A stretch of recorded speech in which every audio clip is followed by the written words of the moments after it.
Wendy, can you tell me what happened? I woke up and I heard it. It was screaming. I need your help. Get something and bring it to me. An egg. I think we need to think about what's gonna happen if this whole thing goes to hell.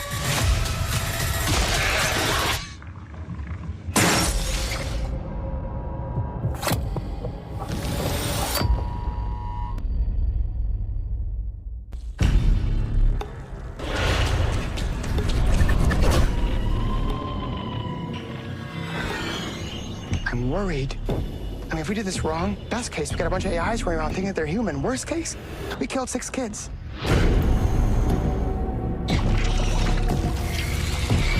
Do you hear that? They're talking to me. When a hostile alien species decides to speak, one needs to ask why. They're experiments, Dan. That's what we do. We study. Like you study us. A world of infinite potential. There's a feeling you get when the monsters come. Maybe you're feeling it now.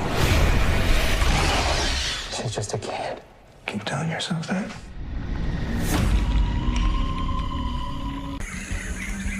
They shouldn't be here.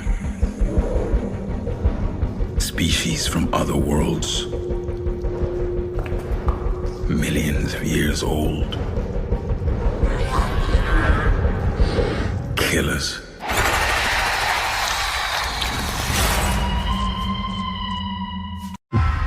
Collision imminent. Collision imminent. Collision imminent. Imminent. Imminent. Imminent. Imminent. Imminent. Imminent.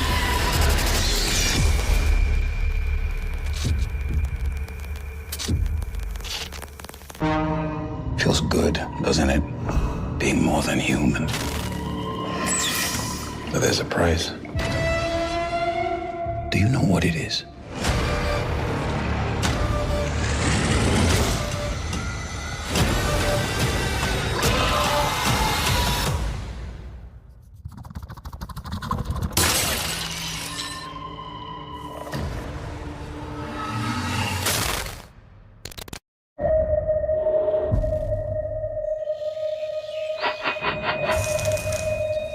Something's here.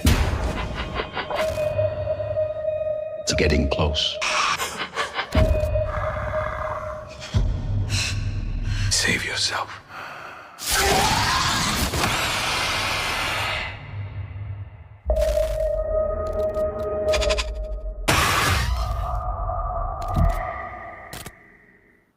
And here we go. Welcome all to a very special edition of our Alien After Show Talk.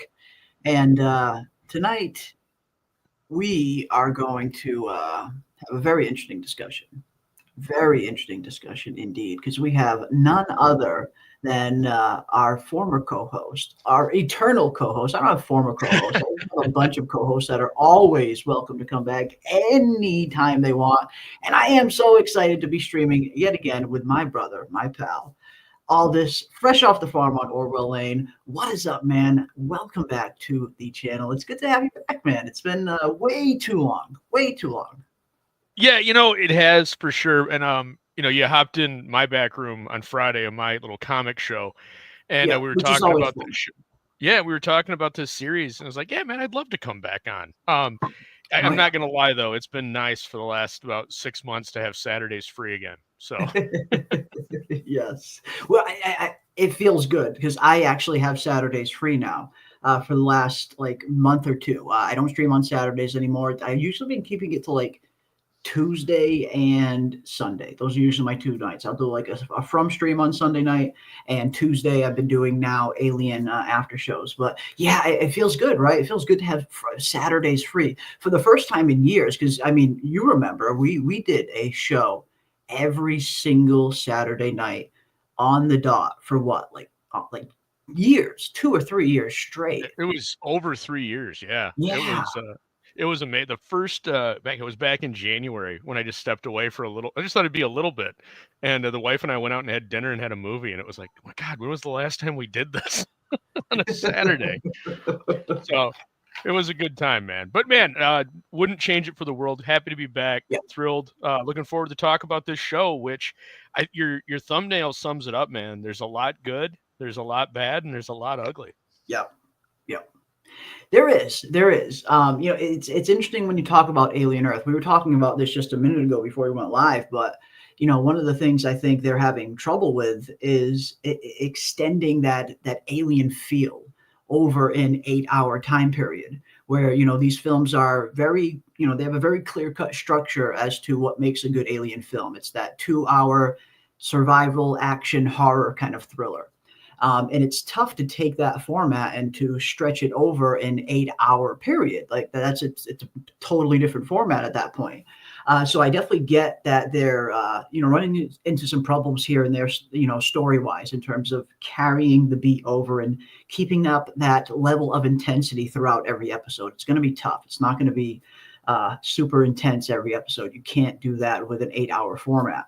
But, they're doing a lot of things right as well. Like you said, there is good, there is bad, and there is ugly when it comes to Alien Earth. Tons of things they're doing right. Like there is potential here for a phenomenal television show if they can kind of, polish it a little bit, for season 2 after season 1. It's not like season 1's bad. I'm very much enjoying season 1. I think it's a good show. I think it's got an interesting premise. I like the idea of this undercurrent of asking what does it mean to be human in a world where you have people who aren't human anymore who want to be human in the hybrids case, and then you have people like Morrow who are human and desperately want to be anything but human. We got a really good insight into his character in episode 3. I feel like his character is really stealing the show. Morrow, the cyborg. I think he's the best actor on the show. And I think his scenes have been the most intriguing, in particular in episode 3, when you start to learn a little bit more about how he views himself when he's kind of downloading the data into his brain on the Maginot. Right. We're going to get into all that. I mean, but he's super interesting for me because you can tell he despises the part of himself that's human. He does not want to be human. It seems like he's trying to distance himself further and further from any attachments to humanity. Yeah, I think that's an interesting foil that they've got going on, if that's the thread that they continue to pull at with his character, because he then acts as the opposite side of the coin to Wendy, who wants her humanity, and still she even says to what's his name, the boy Wonder, I'm human. I am human. Yeah. And I do disagree with you, though, that Morrow's is the standout actor. I think it's him and Oliphant, and they're playing off each other beautifully. Yeah. Yeah. You've got Morrow, who's the human who's trying to kind of repress emotion a little bit and stick to his job and be more stoic. And then you have the pure stoicism of the robot that's doing ones and zeros and logic and reason. And man, there's been so many good moments where they've played with concepts like that really well. The one, I think it was in this episode when Timothy Oliphant's character is in the specimen room, and one of the other hybrids goes to touch something, and he kind of stops him and goes, look with your eyes. And it's just, it's such a parenting. God, I've done that, right? It's just the dismissive parenting of like, I'm tired of dealing with you. Just, look with your eyes. Like, I've got other things going on right now. And it's not that there's emotion to it. It's just the dismissive nature of it. Like, he's exhausted, not even exhausted because he's a machine. He's processing on other things, and that momentary lapse of having to deal with him is taking him off program. Inconvenient, And you also mentioned it's a good series. I do agree with you. I'm enjoying it. But I wonder, we always talked about the saltine theory. When you're starving, even a saltine is a feast. There is not much out right now that is good. It's better than bad. It's above average slightly, but it has problems. And I think part of that problem is this show does not know what it is. This show has multiple themes, and I'm sure, knowing Noah Hawley, they're gonna come to a conclusion at some point. And that's one huge credit I will give him. There is nothing in this that gives me the sense that it's a mystery box type show. I think everything is there for a reason and has a plan. I hope that's the case, but it really feels that way. It feels very grounded in where they're doing. And I say that because right off the bat, in the beginning, they do a really, really smart thing. And that is when they're on the Maginot, they've just come out of cryosleep and they're brushing up one of their younger crew members on what's happened since they left. And so it's no longer 3 corporations. Now it's 5 corporations that run the Earth, and who are all the people involved? And they're all reviewing it together to brush up on what's happened in the 65 years they're gone since they got up, and now they're 4 months out from Earth. That is a really smart way to do exposition, to immediately bring the viewer in to what's the world like. And that's the consistent thing that this show does really, really well across all 3 episodes, is the world building. The world building aspect of this show is what Dune over on HBO desired to be and failed miserably. Yeah. Where Dune did better than this, though, is it had a better sense of its characters. Dune didn't handle its characters at all in any kind of a semblance of realism with what you'd think they would act like, but they developed their character. You can understand motivations to a degree. I don't get that as much here, unless you've got like 3 or 4 characters that are kind of structured, and the rest are just kind of there as window dressing. And they do a couple of things really well on some of the secondary characters where you can see they're starting to kind of bring them out, but it's so painfully slow. And that goes back to what I was saying about that pacing. Every time it starts getting going somewhere, it tends to slow down a little bit. And for a 1-hour TV show, it doesn't really work. It's tough. I mean, it is a tough format for that form of storytelling, like you said. I mean, this isn't an 8-hour TV show. You're getting an hour, sometimes an hour and a half every week, and sometimes the pacing has been off at times. I do agree. I mean, it's, I think it's doing a lot of things right. I am very much enjoying it, but, Brandon talks about what you just mentioned, the saltine cracker theory. And that's something you and I always have worried about, especially in this day and age, when there is so much TV that is coming out that is very subpar, just not that good at all.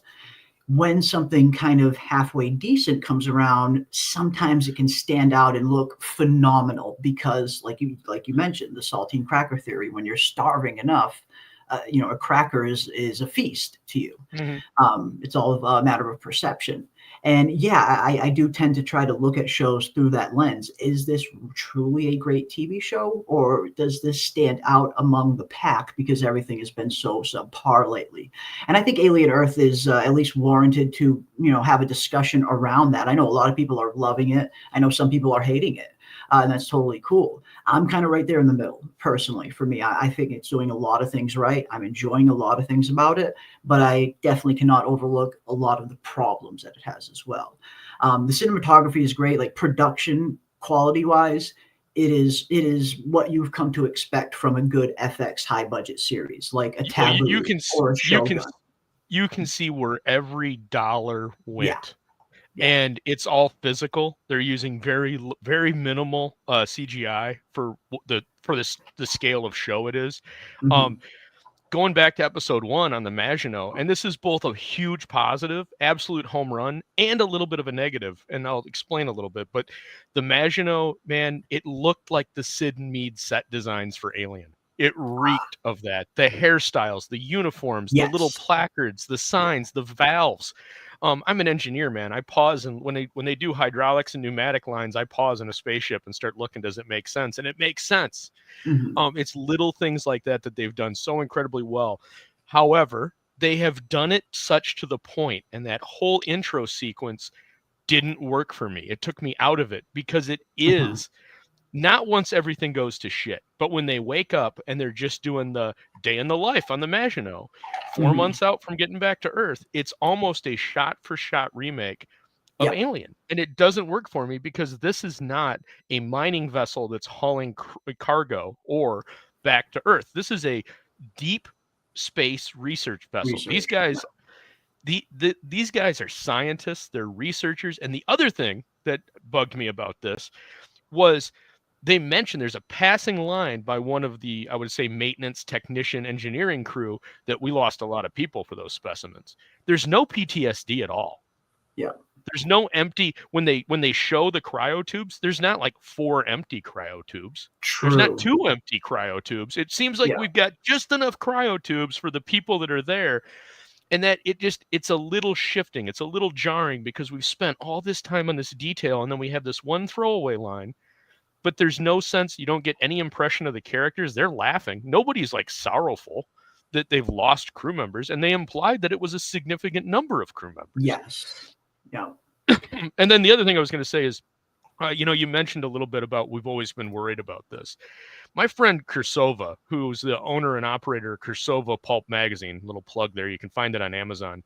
Check him out. He had a great point where Red Letter Media dropped a video yesterday of like, what happened to Star Wars? And his point was, well, you happened to Star Wars. Everybody in your generation happened to Star Wars. Yes.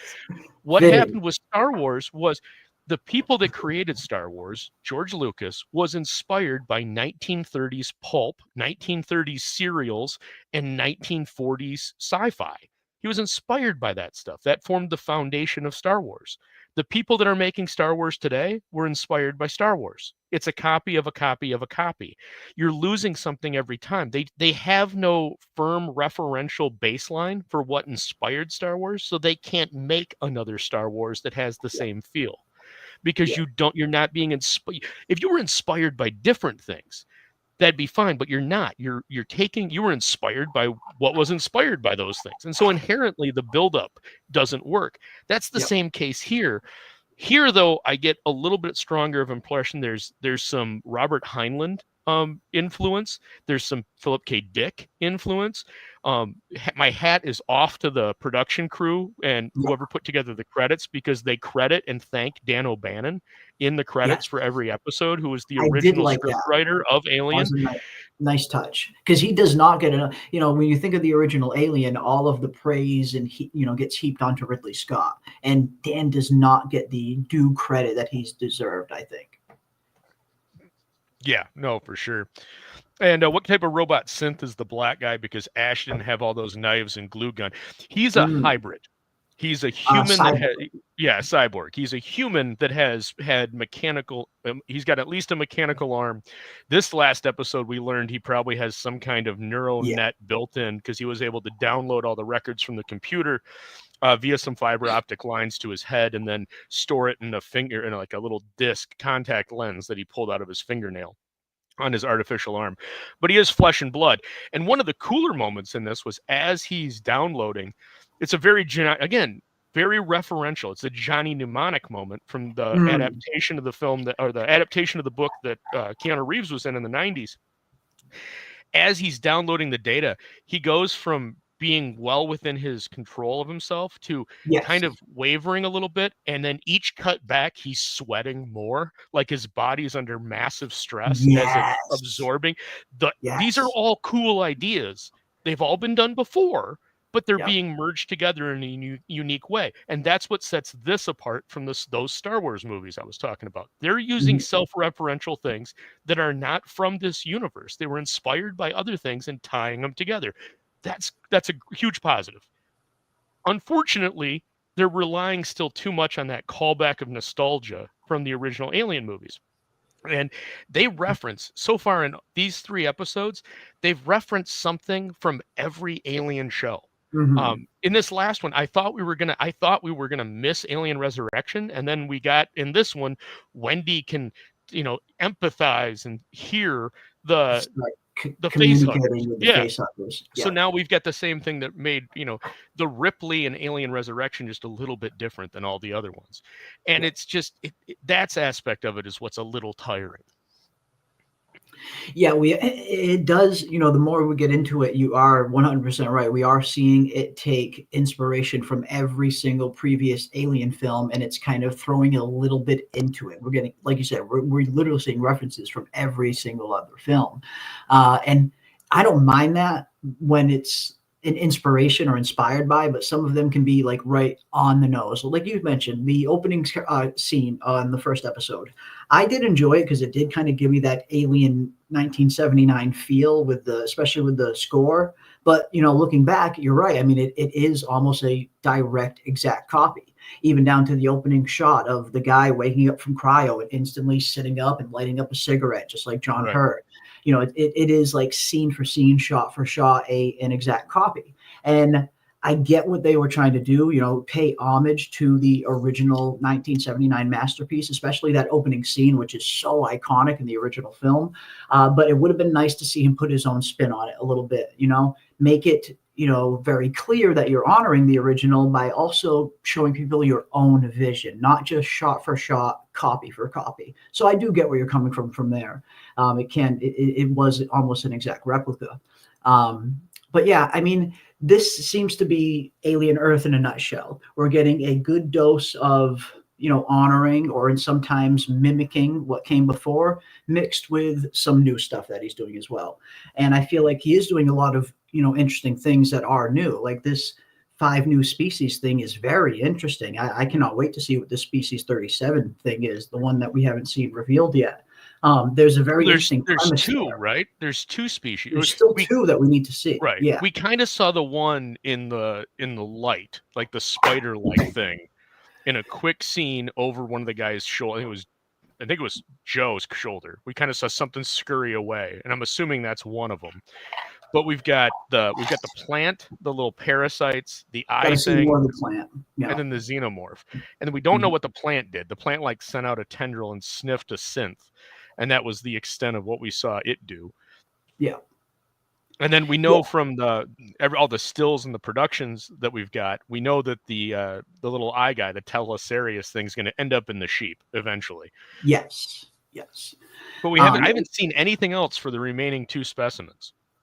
Yeah, well, I'm wondering, and this is where it gets a little hazy because there's been more than 5, there's been more than 5 total. The marketing for the show, the trailer for the show, and all of the dialogue we've seen is 5 unique specimens. Now I'm wondering, is that 5 specimens in total, or is that 5 unique specimens and some other smaller ones on top of it? Because technically we've seen 4 different life forms so far. We saw the plant, the Teocellus, the xenomorph, and those little slug things, those little like space leeches that were like the space ticks out your blood. But I'm assuming that that's some kind of larval stage too. That's what I was hoping too.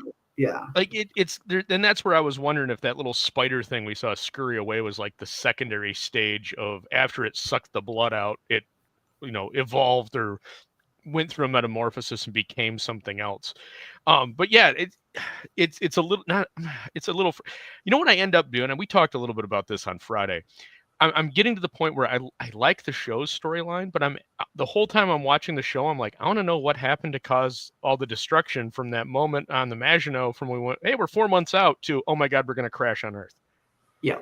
Like, I want that explained. I'm currently more invested in that story, the 3.5 months that happened there, than I am at most of the things going on in this show.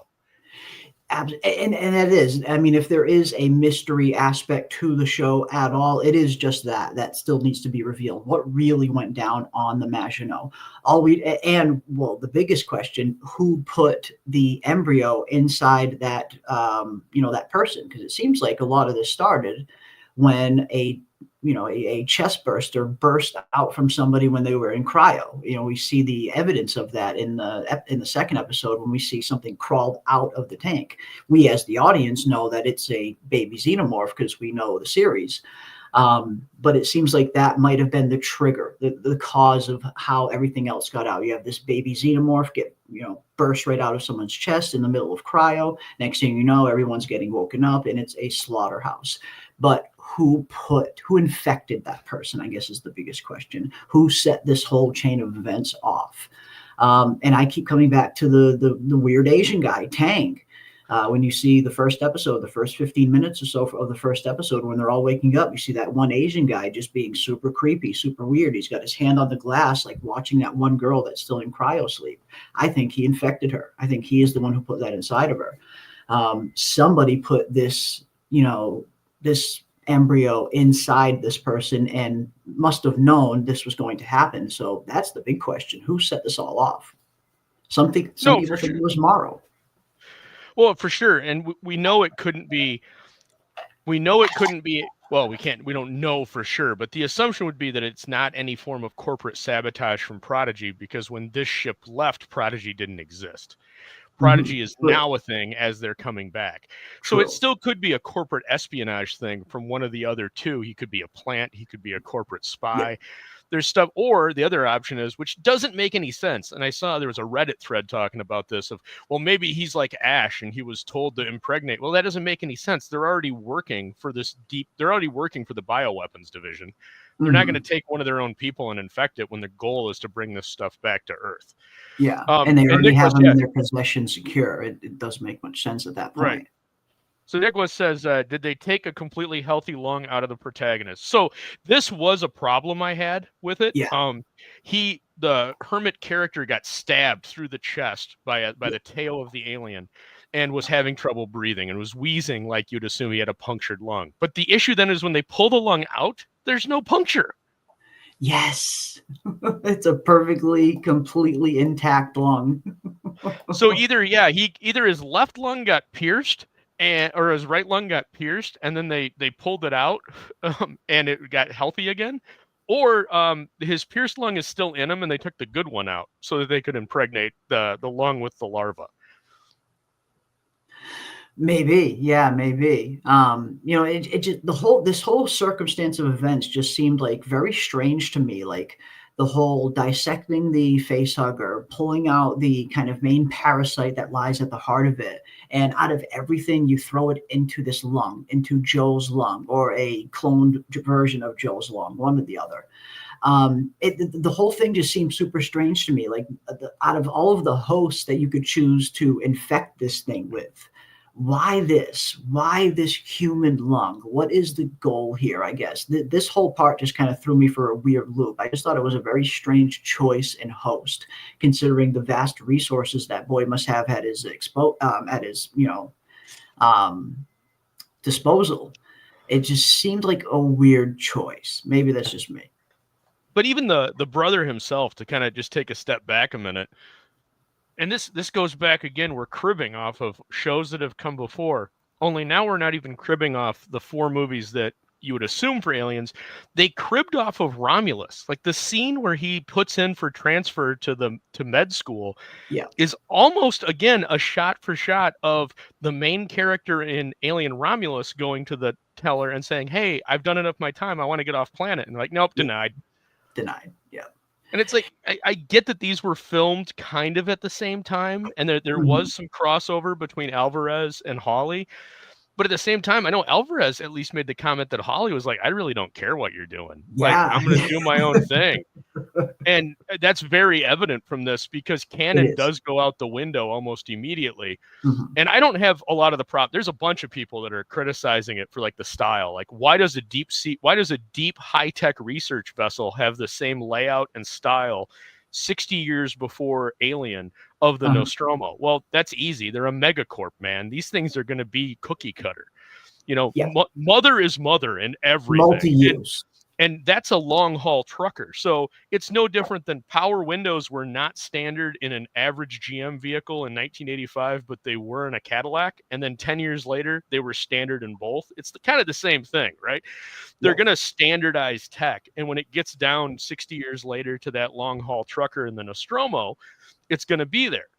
But I don't have problems with that. My problems are with the tech that they show. The tech that they show in this, there's moments like when they were in the lab in episode 3, she pulls out the camcorder and starts recording as he's cutting the egg. That looked like Alien, right? And there's analog. It's got the analog clicking. I love it. That's what I want to see. When the computer monitors fire up, you got that. You can hear the cathode ray tube warm up.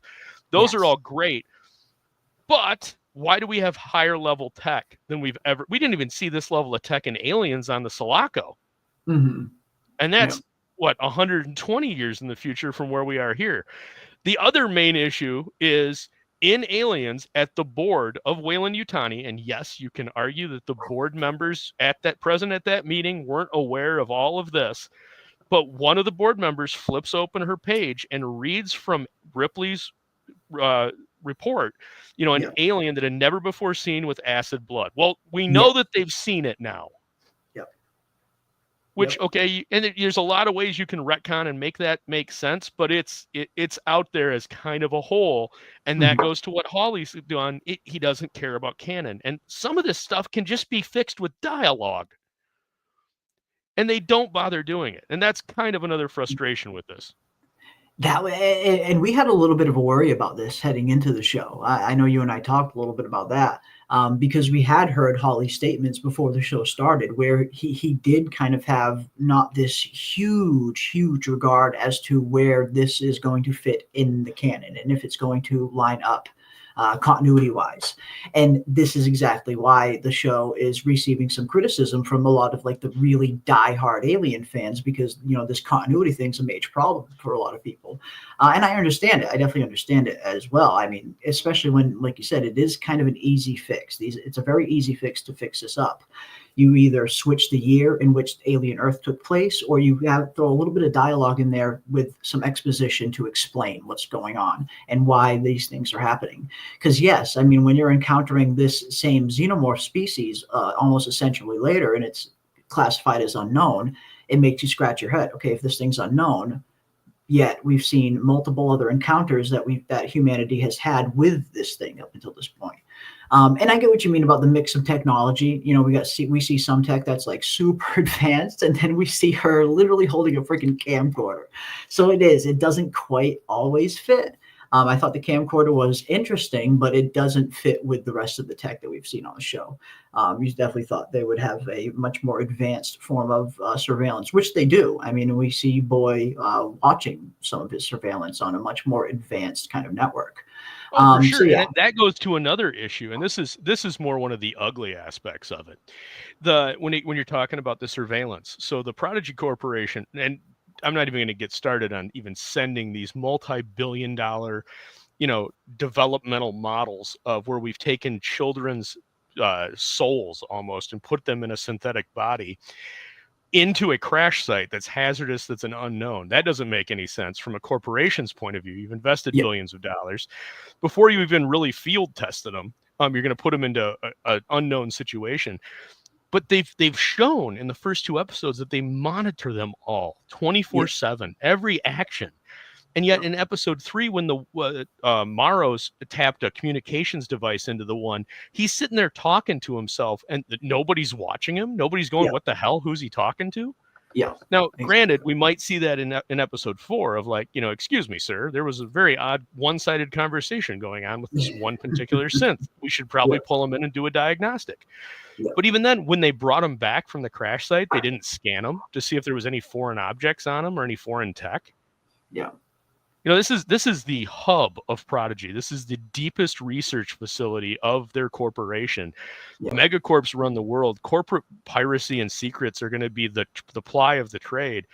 Mm-hmm. I didn't get the sense that that's the case, but they set it up as it. So it starts fracturing your brain as you're getting smaller and smaller down into the dial of what are you expecting me to believe? Because I get the story's one thing, but you've established this world. Maintain your world, man. Yeah. And that's the thing. Stay consistent. Absolutely. You want to see consistency in continuity. When you are world building and you're setting something up and you're presenting it as A, it needs to present as A throughout the rest of the series. It can't kind of not live up to that later on. And we do see some small moments of that. You're 100% right. Luke Starkiller asked Samuel, what's his drawable? It must be some type of mechanic with the blowtorch attachment. He's the head of security. The cyborg Morrow on the Maginot, he is the head of security for the research vessel. He was in charge of acquiring these specimens and making sure that they're safely locked down for the journey home. And that's why we see he's got tons of these different attachments in his cyborg arm, like you mentioned. He's got the blowtorch, he's got the knife, he's got the little quick recorder that he can plant on people super fast. But in this episode, we have found out that he has much more cybernetics, potentially a lot more cybernetics. As Dean asks, I want to know how much of him is cyborg because he is acting erratic. I wonder if his brain has cybernetics too. I think it does. I think this episode kind of showed that he's got something a little bit more going on. He literally downloaded the ship's information into his brain. into some kind of data storage he had in his head. So clearly he's got a lot more cybernetics than just his arm. That was one thing I was wondering too. How much of him is a cyborg? How many pieces has he replaced? But we do know he is still human in many ways. And I think that was a really, for me, this was one of my favorite scenes in the entire episode. Morrow running into the two young hybrids. And we get some really good character development from Morrow here in this episode, in this scene and in this episode entirely. We find out that he had a daughter once before. We find out that he's actually much older than we originally realized. As you mentioned earlier, the ship, the Maginot, took off 65 years ago. At a time when the Earth was much different. Everyone he used to know and love is gone now. So he's clearly got a lot more going on cybernetically than just his arm. He's got something going on in his head. He probably has other replacements or implants elsewhere. If he has it doesn't look like he's immortal, but he has definitely lived a prolonged life. He is over 65 years old, and he doesn't look a day over 40. But during their time, he spent time in cryo. So of that 65 he might have spent years, some time in cryo too. Yeah, he's probably only been awake 3 to 4. So it's been 3 to 4 Good years point. for him versus the 65 years that goes by. No different than Ripley didn't look a day over, a couple of weeks from the end of Alien to Aliens because she was in cryo for 55 years. Yeah, but they say in that, like, that's an extraordinarily long time. Like, you're not supposed to stay in cryo that long. You're supposed to get out intermittently. So you would assume that they're going from planet to planet, system to system, and going into cryo in between as they stop. Yeah, back into cryo. Yeah. No, yeah, I think you're right. The cryo state could explain most of those 65 years that they were down. That's a very good point. And you mentioned this earlier, and I love this detail as well. As he's downloading this data into his head, we see him when he starts. He's kind of just regular, normal. And as the data continues to download, we see him start to visibly get strained. He's starting to sweat more and more. It looks like he's getting a little bit weaker, having a little bit of a tougher time when he gets to the end. And I like that. I like the attention to detail there. Like you said, it's certainly not something new, but it's a nice touch for Morrow's character, where he wants to be so much more than human, so much. He doesn't want to be human at all, it appears. And we get a little nice insight to that in this scene right here when the hybrids ask him, "Are you a robot?" And he said, "Wouldn't that be nice to be all machine instead of what I am, still the worst parts of a man?"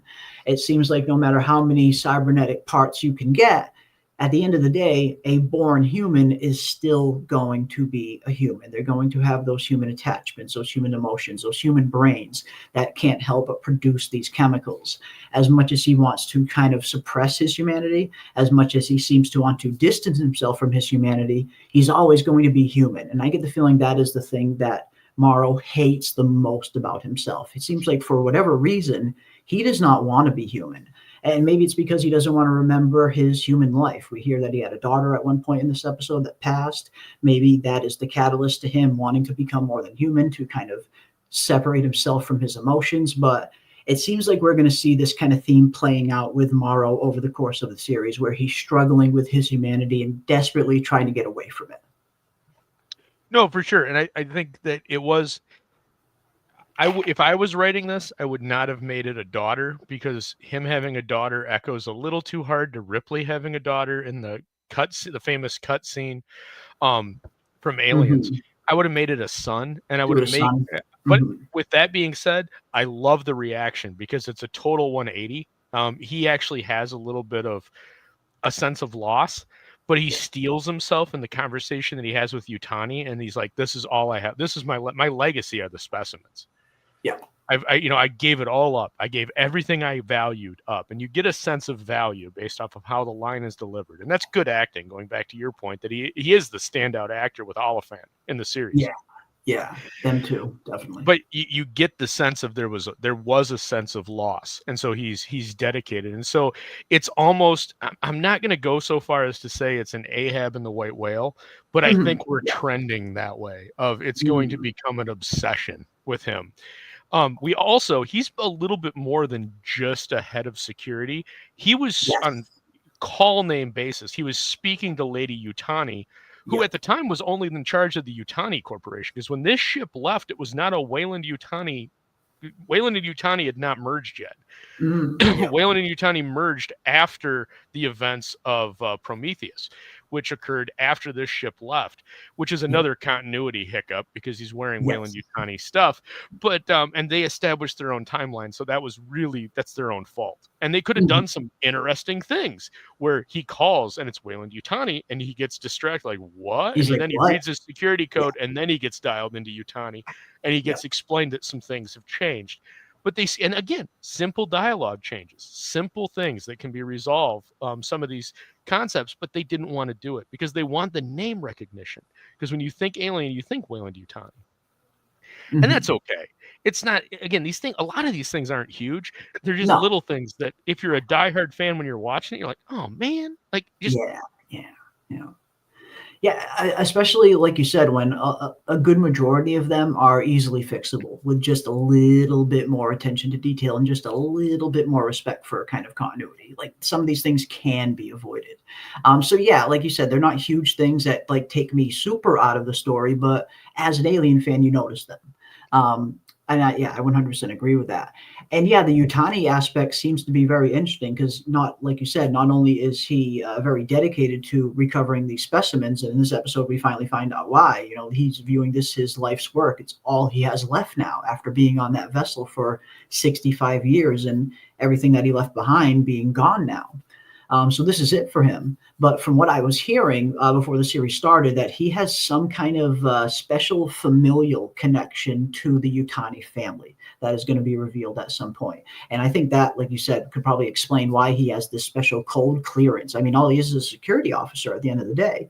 Why would this person have such kind of unfettered access directly to the head of the Yutani Corporation herself? So I'm looking forward to seeing what that is. What kind of deeper connection did Morrow have to Yutani's grandmother at this point? Because now it's the granddaughter running it because it's 65 years later, as you said. That's something they definitely need to reveal. I'm looking forward to seeing what that is. But it seems like there's a little bit more going on there than just average security officer and dedicated employee. Right. Jane was asking in the chat, so was the small parasite they put into the lung the same thing the face hugger has been planting in people's chests all along? Does it go to the lungs after planted in the chest? Your first time here. So we've never, all we know is what they show, because they never get into the actual quote unquote science. The biology of it. Of what the face hugger does, other than in the first Alien when they're doing a general scan of Kane when it's on his face. The implication of that was that it goes down his esophagus, not his trachea. Yes, down the throat. So I don't get why they chose a lung. I think a lung is just an easy remove because you can live with one lung. So they can take a lung out of him. They can't take they can't take Hermit's stomach and have it evolve in there. So or the other option is the other possibility is it just needs tissue. This is the first time we've ever seen the larval stage. So we don't know. So that it's nothing that breaks canon. It doesn't hurt canon. Based off anatomy, where the chest burster bursts from seems to be off center in the chest. So it very well could be a lung. But who knows? It's open for interpretation. They're kind of building canon here with this, and it's open for interpretation as to what angle you could take on it. Absolutely. And that is, that's the interesting part creatively, if they do something interesting with it, but it can also at the very, opposite side of that coin can be the frustrating part at the same time as well, because maybe it's not 100% completely accurate to previous continuities at times. But yeah, like you said, we've never really gone like super, super deep into the biology of what the facehugger really does. We know it wraps its face around you, implants some kind of embryo, some kind of fetus inside of you that gestates and bursts through the chest.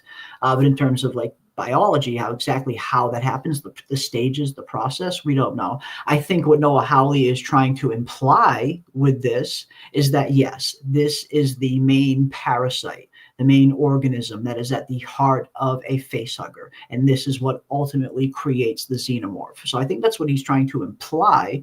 But as you mentioned, all this, he's kind of doing his own thing here with his own kind of rules. So who knows? I mean, we could see this contradicted in another Alien film years down the line, for all we know. But at least for Noah Hawley's Alien Earth version, it looks like that is the case. Yes, that this is the main parasite at the heart of the facehugger that creates the xenomorph. Right. And then, but yeah, somebody, I think it was Shadowpunk, mentioned the Lost Boys reference.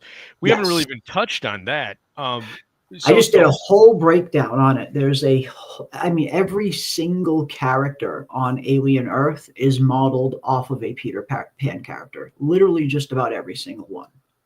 And I both love that and I hate it. I love it because it's really well done. I hate it because in the first episode, they put the book up to your face and hit it. It's just they're smashing the book into your face. It's There's Peter Pan. Mm-hmm. When they've got her on the table and they're transferring her consciousness and they're showing the Disney cartoon, like, oh, just stop. Like it's way too heavy-handed. They needed to dial that back about 12 different notches. And then the Ice Age reference, I both get it and I have an issue. That one I missed because I've never seen Ice Age, so I missed that one the first time I watched it. Yeah, so they're watching Ice Age, which is fine. It's a movie. It now exists in canon. The problem is it's like a 100-year-old film at the time they would have been watching it as kids. True. Will kids be watching 100-year-old cartoons? Sure, man. We grew up on Looney Tunes. And those were 40 to 50 years old, depending on if you grew up in the 80s or the 90s. Yeah. But it's you're telling me there's nothing else? And this is, I mentioned this on one of our Wednesday shows where I was talking about it. Star Trek did this so much better in The Next Generation because they would have a moment where they're going to draw a parallel to something that happened, that's happening in the context of the plot, to something that happened in the past. And they would have a character go, oh, this is similar to the Mexican cessation from Spain, or the Irish Rebellion in 2027, or the Pluto Rebellion. And they would take a factual referential point that you would be familiar with if you knew history, and then add like two fictional ones onto it so you could get the sense of what the metaphor or the allegory they were drawing was. They don't do that here. They're using all current era media references. They use Peter Pan. They use Ice Age. Yeah. I hate it when they do that because it's small time thinking. You're assuming the viewer cannot reach to the world that you're building, and so you're going to use the stepping stones of things so that they have reference only for it. You didn't have to use Ice Age. They could have used just an in-world cartoon that nobody had any familiarity with, but it works in the context of the story by just them repeating two lines, because that's all it is. They're just repeating two lines. It can be any two lines. And it doesn't have to be something that you, the viewer, can relate to. Yeah. No, it doesn't always have to be. And I think a good case in point and where that actually works very well is what Murderbot did. Murderbot did exactly that, where, the whole premise around Murderbot is he's this android, this security robot who has secretly, hacked his government module, and he has his own freedom, but he doesn't quite know what to do with it yet, and he's afraid of being discovered. So he kind of continues to serve, but he has his freedom the whole time. And one of his things he loves doing in his downtime is watching TV shows. And they've got this whole kind of in show separate show that he watches, that it's a completely it's kind of a Star Trek ripoff. But it's something new. It's nothing that is referenced from the real world or anything like that. It's just a completely made up, super weird, super wonky kind of Star Trek ripoff show. But it works so well within the context and within the confines of the world of Murderbot. You don't need to be familiar with the show. You just need to know what it means to him. And that comes across super clear with how much of a fan he is of it and how inspired that he is of it. But it's not a show that you need to have personal reference for, because it comes across just perfectly well just on its own. They have this saying, boldness is all. And it's the one saying that goes throughout the show that he's watching. And that's all you need. One little line, one little catchphrase that can kind of identify and connect you to this little, or let you know that he's connected to this little kind of in-universe show that has no reference to the real world. I love the way Murderbot did that. It didn't just throw in a pre-existing show in the show. Well, and that gives, especially when you've spent as much time as this show does to do the world building, it does more of a service to your world building because it expands it even more.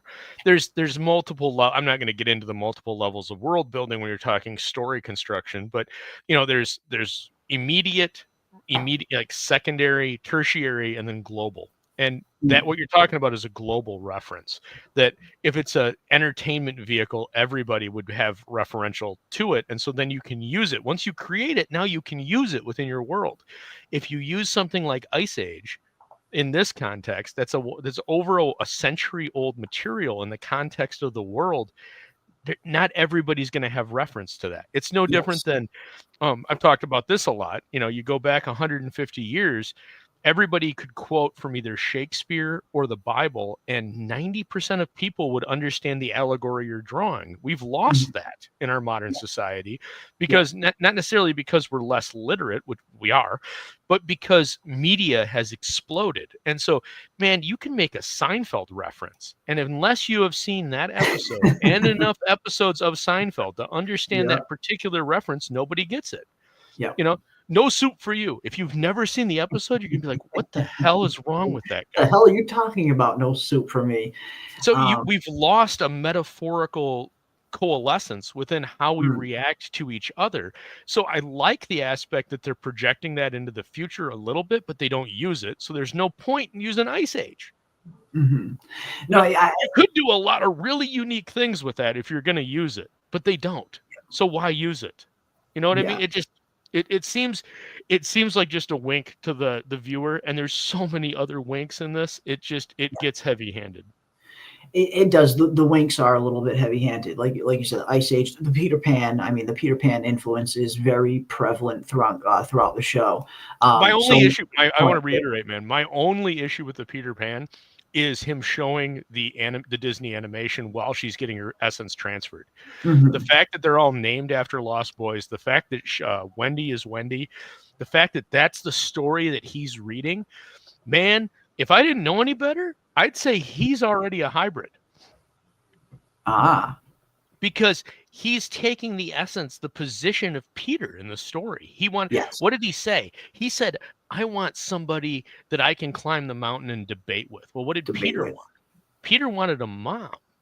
Yeah. So he brings Wendy over. So it's the same thing. He's looking to pair up, right? So if you're taking it to the nth degree, he's Peter. If he's Peter, it means he's already made the transition because Peter already made the choice. Then he brought Wendy over, and he brings the Lost Boys over. Peter predates them all.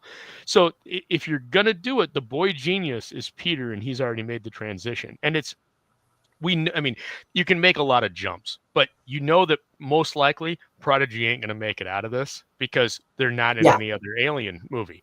So the hybrids too. I mean, this technology isn't in any other thing. So and they've kind of already suggested that with Nibs, like she ain't right and something's wrong. I think you're going to start seeing that in some of the other ones. And that brings up the next point that I wanted to talk about, which is there is nothing.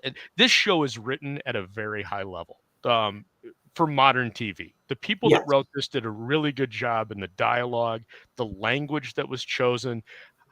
The actors all do a really good job with enunciation and how they present their lines, except for the moment when the two hybrids right before Morrow shows up are in the egg room and they're like, dude, bro.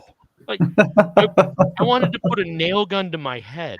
I know. It looked like you were listening to two teenagers that live in our times talk. Yes. It took me out of it a little bit. It's too modern, and that should have been caught by an editor. That should have been caught by a script reviewer. He even says, dude, it looked full on sci-fi. Like he used the word sci-fi in a sci-fi show. That should be the cardinal sin. In the script, it was SYFY. I guarantee you. Because anybody that writes a retarded line like that can't even break it down correctly. Yeah. No, I agree with you there. That did take me out a little bit. It would have been nice to see them kind of come up with their own way as to how, children interact with each other in this futuristic environment, in this future version of Earth. Like put a little twist on it so it doesn't just look like, oh, these are two kids from down the street. And again, for all your writers out there, this is done so simply. Battlestar Galactica remains the absolute gold standard of doing this. You take every swear word expletive that you can think of, and I'm not going to share them on Jeremy's channel, but you know what I'm talking about. And all you do is you change it to frack. Yeah. And then you change the context of frack depending on the situation, and it works. You just created an in-universe slur that can be used in multiple different ways. And you can, all you have to do is that. So change it. Firefly did this as well by merging English and Chinese and taking English and Chinese compound words and merging the two together. So there were different words that they could use. It felt in universe. You didn't get dude bro. You got, something else. It was a Chinese curse followed by an exhale. Yeah, or Defiance did this too. The sci-fi series Defiance. That was another good one.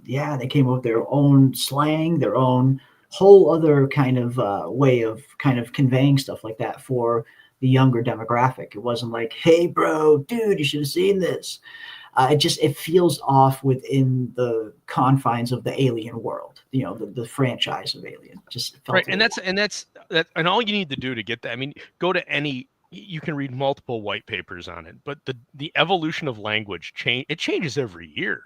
The older you get, the more you'll see this in how words change. 5 years ago, Riz wasn't in our common lexicon. Now it is. I don't know who we need to back over with the cement truck for that, but we've got it now. But that's a good example of how you could just take something like that and implement it into your world, and it immediately has context, it immediately has resonance, and you don't have to rely on the dude bro moment. And then it matters because these are kids, and so they're gonna use slang. And I think that's what they were trying for. It just, man, it was one of so many moments in this that didn't land. And like I said it in the pre-show, I don't think I've said it yet, but the hallmark of this show so far is one or two moments where you're like, oh my God, that's great. I love this. And then they whiff so hard. And they fall on their face or fall on their butt. It's so bad with the next sequence. And then they'll have another moment that's great. And then another fall on your face. The moment where the alien ripped apart everybody in the party, we have never seen the alien act like that before. Yeah. There's no reason for the viscera and the gore other than like, hey, viscera and gore. We just want to have a dude that's been half severed crawl across the floor. We just want that shot. Yeah. Yeah. Yeah, it's the behavior of the xenomorph has been a little inconsistent, and I talked about this very early on, even after just episode 1 and 2, with the enormous plot armor that Wendy's brother Joe has seemed to be given. He's had numerous encounters with the xenomorph, and it always just tends to want to just growl in his face and not ever really kill him. Meanwhile, we see these other shots, whether it's that party shot you just mentioned, or the one shot of Morrow when he's kind of trying to still himself and kind of, trying to not show any fear so the xenomorph doesn't attack him as it's breaking out of the little cocoon that he put it in. It instantly gets up and just slaughters all of his security members in 2 seconds. What was the point of the cocoon? It got out of the cocoon. If it can get out of it that easy. It got out of it like in 2 minutes. Morrow was going to drag it into the elevator and then do what? What was it would have got out in the elevator with it. It's going to get out in 100. You got 120 seconds that it's going to get out. So does he just sit there and keep on like tasing it and spraying it with more? Keep spraying it over and over again to kind of reinforce it. That's, I suppose, but yeah, you'd think you'd want something a little more secure because it did. It cut through it like butter, got out of it. And so then the next question is, again, this is a this is a Yutani deep space research vessel. They would have that data. Well, and that's the interesting thing. Going back to, you would assume they'd have that data. One of the things that is a cover your ass moment in this is Morrow downloaded all of the data into his head, put it on the contact lens, and then kept it, and then deleted the logs. So they've now covered their ass in that, everything that they've learned about the xenomorph, something that that data is not going to get anywhere to be used. And so, and just like a lot of things in this, we know Wayland's not going to get Wayland Yutani's not going to get the xenomorph. We already know that because Alien and Aliens happens. So, and we know that the alien's not going to explode onto Earth. It's not going to get out and kill 100,000 people because Well, they don't know about the alien in Aliens. So you're really limited on what you can do, but they have done a nice cover your ass moment there of he deleted the logs. He's the only person with the data. So that was a nice moment. I have to give him full credit for that. And that's good writing. That not only did he do his motivation for deleting it was valid. Prodigy can't get it. So, and then he's got the only copy. Well, he's responsible for it. So he's going to hold on to bargaining chip. So, right. So within the context of both the story and the world that they've built, as well as canon, not only do his actions make sense, but his motivations make sense. And that's key. And that's what, again, like I said, pisses me off, because we get moments like that where it's like, I can put 1 and 1 and make 2. That's good. And then in the next moment, 1 and 1 make 3. And you go, what the holy hell? Yeah. And that is Alien nutshell, Alien Earth kind of in a nutshell. You know, you get this 1 or 2 things that are really done well, done super great, and then you see another 2 or 3 things that are like, oh shit. Again, you know, a lot of them are little, as you mentioned, they could have been easily fixed with just a little bit more attention to detail, but they're still in there. So, you know, we have to at least talk about them. But no, I mean, overall, I'm enjoying the show. But I want to talk a little bit about this, because I talked about this in my episode 3 trailer breakdown, and I also touched on it a little bit more in my recent episode 4 trailer breakdown video that I uploaded today. And I think something is definitely going on here, in particular with Wendy herself. Wendy does not seem to be okay. Seems like each Lost Boy is reacting to the transfer differently. I'm assuming they're monitoring them. Maybe it's an experiment on their part. Maybe. They're definitely monitoring them. That much we know. I mean, they got cameras in their eyes. These synthetics are probably very heavily monitored. But we're definitely seeing that Nibs here is not doing too well. Now, could this just be trauma from a 12-year-old mind just having a super dangerous and scary encounter with the Teocellus when it kind of lunged at her and almost took out her eye? Is this just residual trauma from that event? Or is there something a little bit deeper going on here? And I tend to want to hope, anyway, that it's something a little bit deeper, that maybe there is something going on with the hybrids transfer. We hear them talk earlier on in episodes 1 and 2 that this kind of procedure can only be done with child minds, because, you know, adult minds are too stiff. They can't really make the trip into the hybrid, into the synthetic body. But for some reason, the child minds can. But we are seeing that Nibs is off. Something is off with her. And part of me is starting to wonder if there is going to be some unforeseen side effects of this data transfer. I mean, what is really going to happen when you stuff a 12-year-old child's mind or younger into a mechanical synthetic body? I have to imagine there's going to be some trial and error there. I mean, all of them seem to be successful for the most part, but what if it's similar to how a donated organ? I kind of compared it to a donated organ being rejected by its host. We see that happen all the time, where people will need a liver or some kind of transplant, and sometimes the body just doesn't always take to it, and sometimes it takes a little while for that to happen. What if we're starting to see something a little similar here, where maybe not all of these hybrids' minds made the trip as well as Wendy's did? Why is Wendy the only one that can hear the xenomorphs? How is she the only one that can communicate with these things so far, if their physiology is all the same?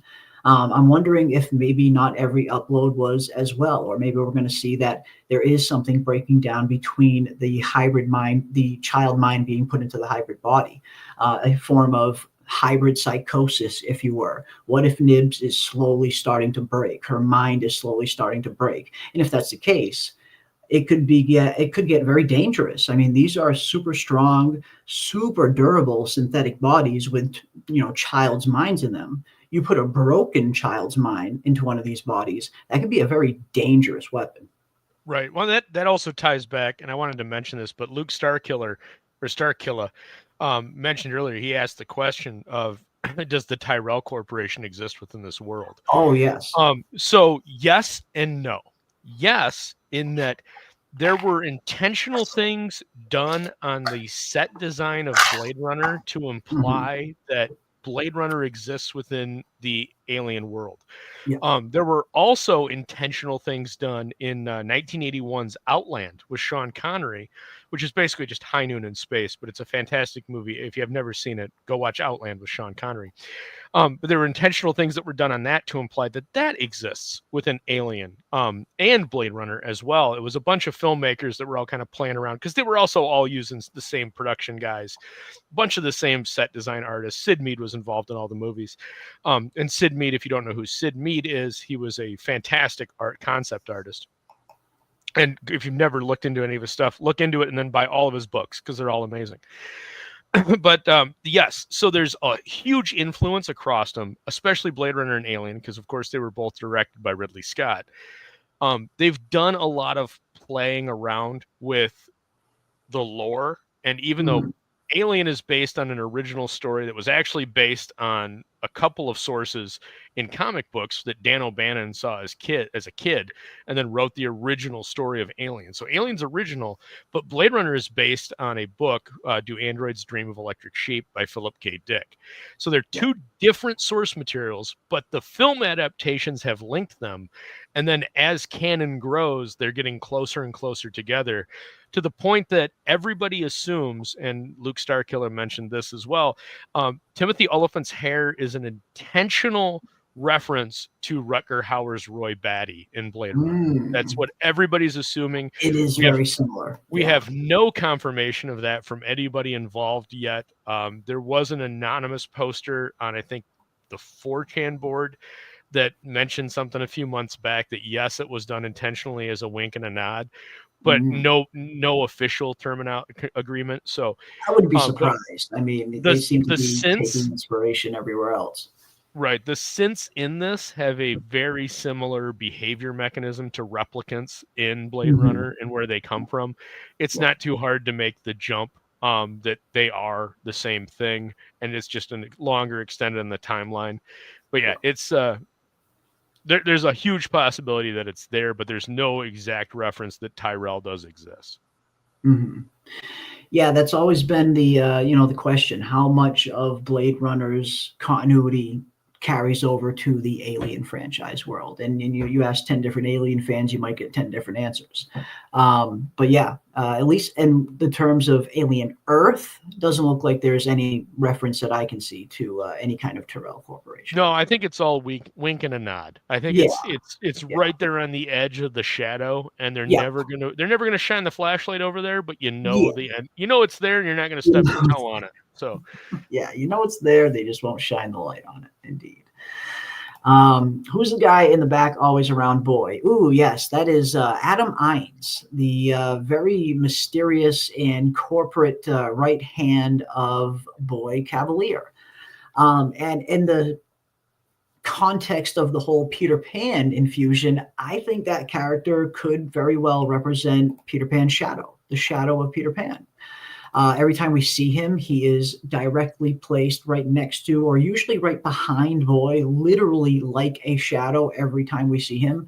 And we know the shadow represents Peter Pan's more mischievous side, his more kind of corrupt side, as it were, the devil on his shoulder in a sense, that can literally separate himself from Peter's body. I think he is representative of the shadow, of Peter Pan's shadow in this show. But in terms of the show, he seems to just be the right-hand man of Boy Cavalier, his conciliary, his enforcer, as the actor refers to himself as, the right-hand man. So I haven't watched your other video yet where you break everything down. I'm assuming you're putting Morrow as Hook. Yes. And then, of course, he's playing, and this I do think is brilliant because they've inverted the obsession. So instead of the tick-tock croc, the monster that feasts after Hook because he got a piece of him and he thirsts after him, they've inverted it, and it's Morrow now wants to capture the monster, which is the xenomorph. So they've inverted the motivation. So if you invert the motivation, does that change Peter's position? Is Hook now the protagonist and Peter the antagonist because you've inverted Hook's motivation? Maybe. And I do get the feeling when the Peter Pan influence I see behind Boy definitely looks a lot more like the earliest versions of Peter Pan, the darker versions of Barry's original outline. People see Peter Pan nowadays and they think of the modern version or the cartoon, the Disney cartoon. But the earliest and, first versions of the Peter Pan character, he was a lot darker, lot darker. Well, that's true for most things. I mean, Wizard of Oz is famously, Wizard of Oz, as everybody remembers it, with Dorothy Gale and the 1930s, color. She walks out of the house and it's all the Munchkins, and that is a pale representation of the actual book. The Return to Oz is much more accurate. Oz is terrifying. Baum's Oz is absolutely terrifying. Peter Pan has a lot of horror elements. You just don't recognize them because they're not modern horror elements. Yes. They're very subtle horror elements, but the entire concept of being trapped as a child forever it should internally that should just scare you to your core, that you'd never develop. You're eternally, just subjected to all of that. I can't imagine that. There's no rationality, never wins the day. Like, it's all you want to do is play. You don't want any responsibility. You don't want any accountability. That there's a term for that, and it's arrested development, and it's a psychological condition in addition to a wonderful TV show. Yeah. No, you're absolutely right. I mean, when you break some of these classic stories down to their kind of fundamental story points and their fundamental concepts, they're a little bit darker. At least the earliest versions of them are. I mean, the first versions of Peter, he was much more manipulative. He was maniacal. He had no problem killing some of the Lost Boys when they started to outgrow their adolescence. He was a malignant figure at times. He wasn't this kind of childhood boyish hero that he's depicted as today. And I definitely see more of the darker influences of Peter Pan in Boy Cavalier, not so much the modern. And in that context, yes, does that mean that Captain Hook is the ultimate villain or not? And when you look at Captain Hook and Peter Pan, you tend to think, rivals, kind of nemesises, they're opposites to one another. Yet we haven't seen a whole lot of that between Morrow and Boy. Although one thing that does have me wondering is when Morrow first gets back to the Maginot crash site and he's trying to secure the specimens. When he first runs into any of the Prodigy soldiers and he takes those two captive, the first thing he asks is, where can I find Boy Cavalier?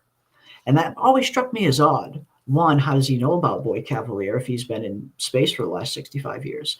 And two, why does he want Boy's location? This is the head of a $1 trillion company. That always struck me as strange, and I am wondering if there is some kind of backstory that still needs to be explained as to why Morrow wanted Boy Cavalier's location. What does Morrow want with Boy? Or was it just a simple throwaway question? I don't know, but it always struck me as strange that the first thing he asks is not where do the specimens go? Where can I find the specimens? He asks, where is Boy Cavalier? And at that point, you would assume that his main priority would have been containment of the specimens. Yet he's out here asking for Boy instead. That always struck me as a little bit weird and made me wonder if there was a little bit more of a backstory there between these two. So the first part of your question can be answered, and they covered it in the show. After they wake up and they say, hey, we're 4 months out, they're quizzing, and I mentioned it earlier, they're quizzing the youngest member of the maintenance group. Yeah, that's right. Prodigy. On what the status is of Earth back home. And now there's 5 corporations. There's not 3 corporations anymore. And one of them is Prodigy, and he's the first trillionaire. He's Boy Cavalier. And so they crash and they recognizes, he says, like, oh, you're from Prodigy. He knows his history now. They've already covered that.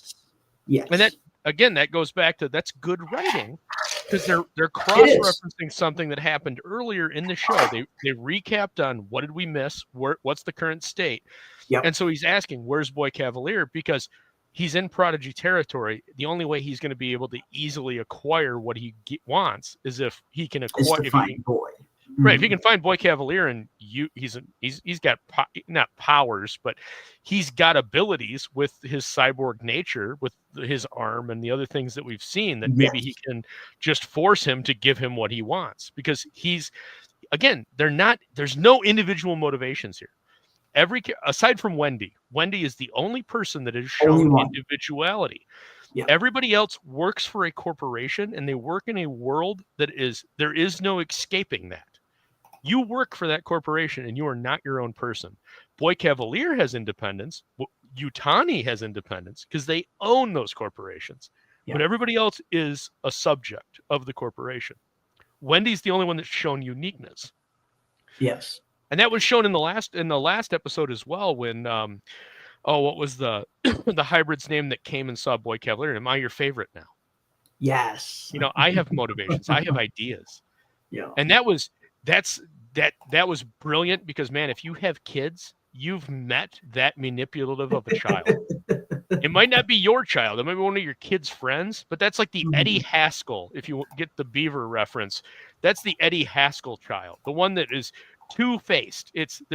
Oh, you look really nice today, Mrs. Cleaver. And then meanwhile, like, yeah, let's go steal the car. Like that's really, really well done of a child's mentality of how they're trying to manipulate and exploit. And it was really well written. And that's one of the things I'd like to see more of and less of the dude bro. Yes. No, I thought that was a brilliant scene, an absolute brilliant scene and I like how they're finally starting to peel back the layers on some of these other hybrids. We didn't really learn much about any of the other hybrids in the first 2 episodes. It was pretty much all Wendy focused. Now that we're getting into episode 3, we're seeing a little bit more from some of these other characters. We're seeing that Nibs is clearly, losing it. She's definitely, she's traumatized either from the alien attack, or maybe there's something a little bit more going on with her programming. Who knows? We're finally learning a little bit more about Curly as well. Like, she legit has ambition. She sees the favoritism that Wendy gets, and she doesn't like it. She feels like she is superior to Wendy, and she wants to prove that. I love how they're establishing this hierarchy among the hybrids and this competitive kind of nature that is just coming to the surface. Because at the end of the day, these are 12, 10, 11-year-old children. Every kid always wants to be the best in the parents' eyes, in the creator's eyes. So I thought this scene fit perfectly in the context of a group of 12-year-old kids kind of vying for who can be the best one. Wendy herself is kind of probably one of the few who doesn't care that she's the favorite. She just wants to save her brother. That seems to be the only thing she cares about. But we see this. There's some real actual kind of motivation here. We're seeing some hierarchy developed, and that's intriguing among these hybrids because it would have gotten a lot stale if they all just got along. Right. And I think what you're going to see is that moving forward in the canon, and again, we're making assumptions that they are going to stick to canon. The assumption would be is that the hybrid program is not going to work. It's going to be a dead end. Yeah. So if it is a dead end, then what you have is you're going to start seeing all of the children. They're all going to fail, but they're all going to fail. My theory would be, and moving on into episode 4, and what you're going to see moving through this series is they're all going to fail in different ways. Yes. Each one is going to be incredibly focused on one thing. And like for Curly, the focus is going to be on not necessarily ambition, but she was really focused on, am I your favorite? Am I your favorite? And again, if you have multiple children, your kids will ask you this question. I'm your favorite. I'm your favorite. And it's that concept, again, very well written, of this child is very focused on she needs to have the approval of a parental unit. Yes. But now put that level of desire and focus in something that's 5 to 10 times faster than a human being, 5 to 10 times stronger than a human being, and nigh indestructible. That's terrifying. Terrifying. Because you have no control over it.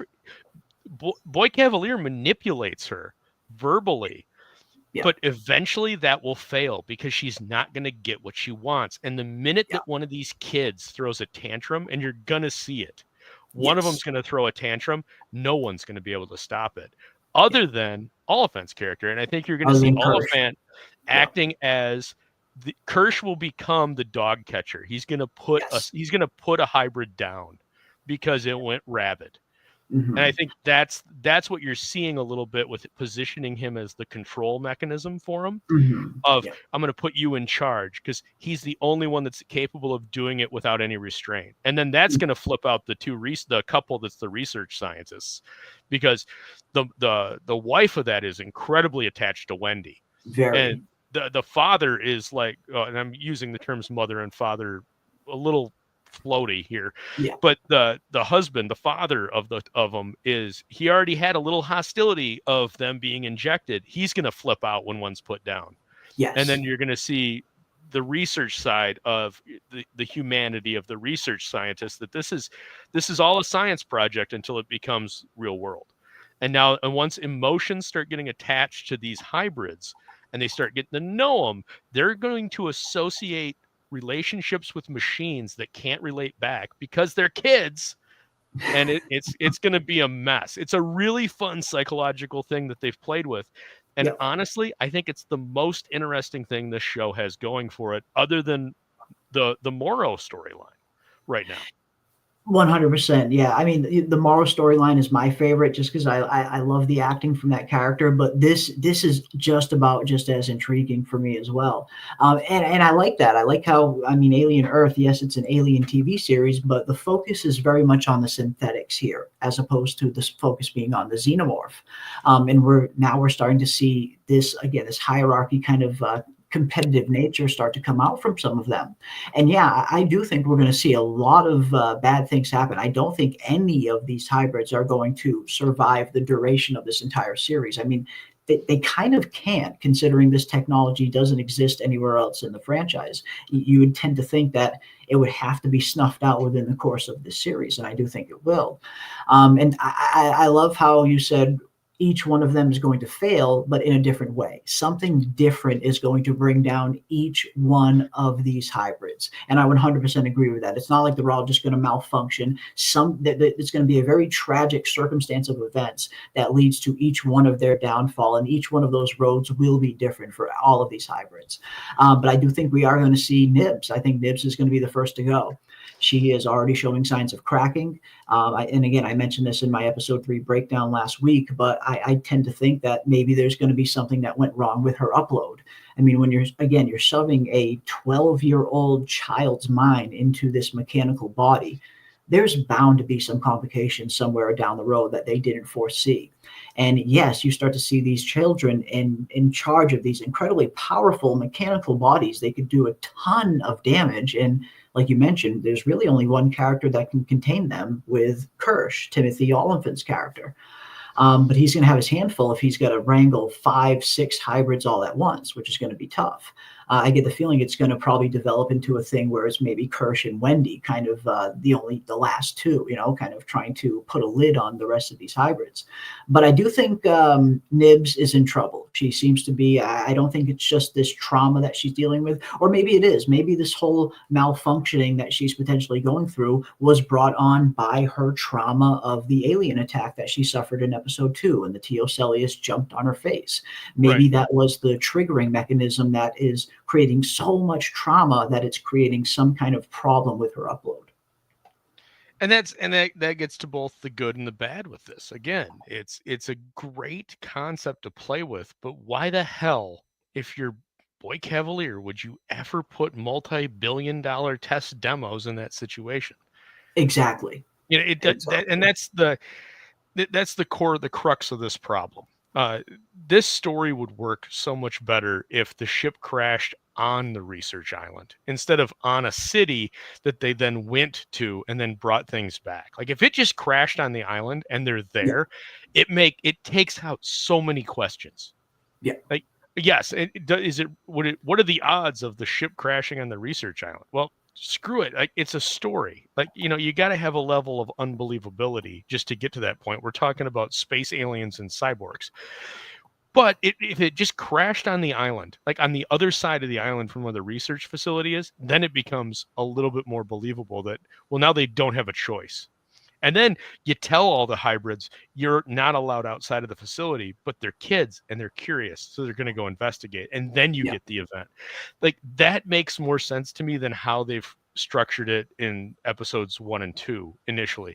Since episodes 1 and 2, I've liked some of the choices, and we'll see what's going to go on with 4. I was a little disappointed the trailer for 4 was only 41 seconds. Like, we didn't get much. Super quick. Yeah. And from what we're hearing anyway, from before the series started, from some of the earliest reviews, episode 4 is the big episode of the season. It's the episode where apparently something really big happens that kind of is a quote unquote turning point for the rest of the season. So if these first 3 episodes are just laying the groundwork, it seems like episode 4 might be that payoff that we've been waiting for. And I hope it is. I hope it's something that none of us saw coming and is a really kind of interesting catalyst that creates a different discussion for this show going forward. I'd love to see that. But I don't know. I mean, I start to wonder if it can ever really live up to the hype. I hear about all this hype about episode 4 this, episode 4 that. Episode 4 is the big one, and I almost wish I didn't hear all of that, because now I feel like I've built up an expectation that episode 4 is going to be a really good episode, and then when it's not, it's even more disappointing, as opposed to just not hearing anything and going in clean and seeing something that you didn't expect, which is always the preferred method for me. So I hope I'm not setting myself up for a failure, just hoping it's going to be better than it is, hearing all of this. Episode 4 is going to be the big one. Well, I look at everything I see online through the filter that streaming, we are past peak streaming. Peak television is over. Peak streaming is over. We are entering the streaming wars. Yes. And everybody is fighting for viewers.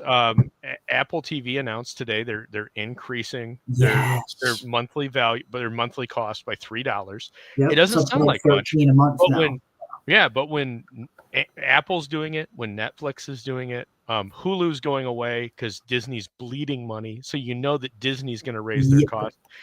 HBO's gone. I think they're on their 7th or 6th redo of, are they HBO Max? Are they Max? What they don't even know their name.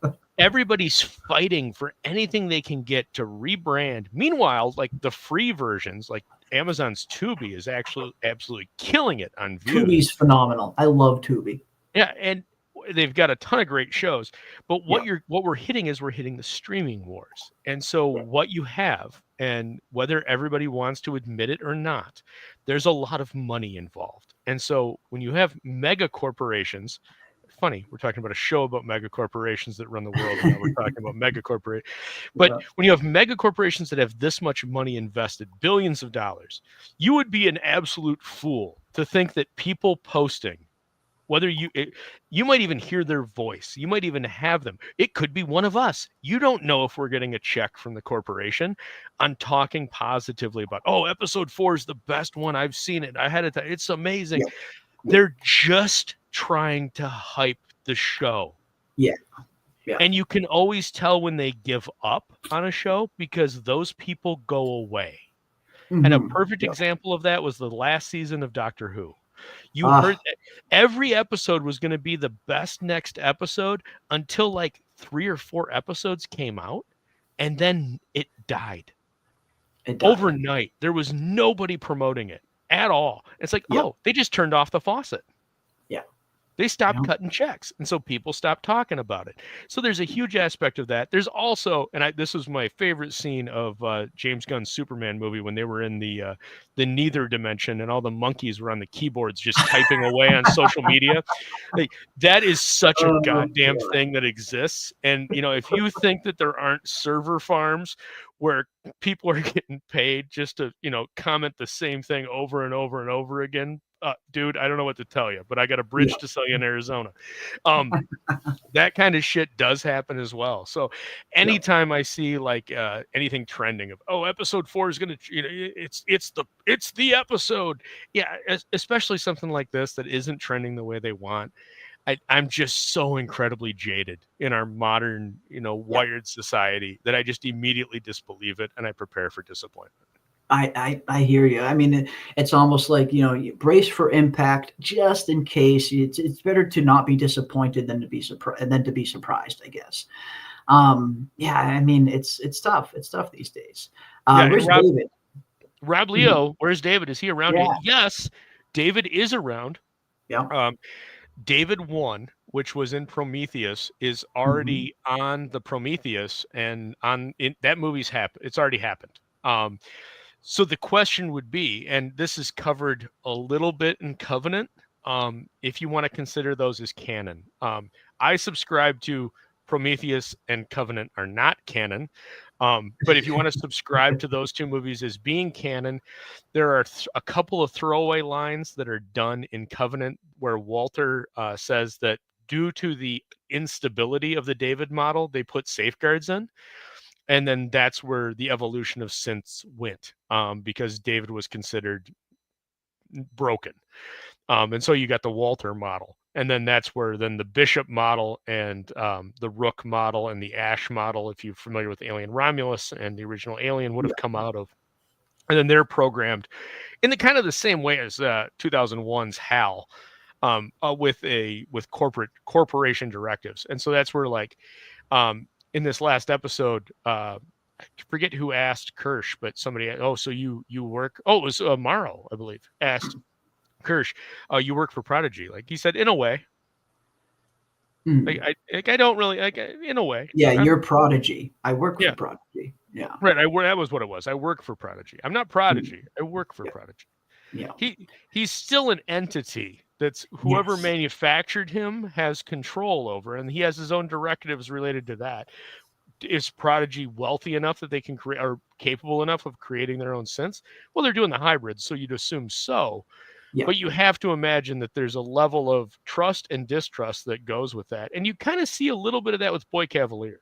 He trusts Kirsch with his life, but he doesn't necessarily trust him with everything, because there's a little bit of a hesitancy as he's directing him around, because Kirsch's interpretation of what Boy Cavalier says, because Boy Cavalier is a genius, but sometimes he's not phrasing things correctly.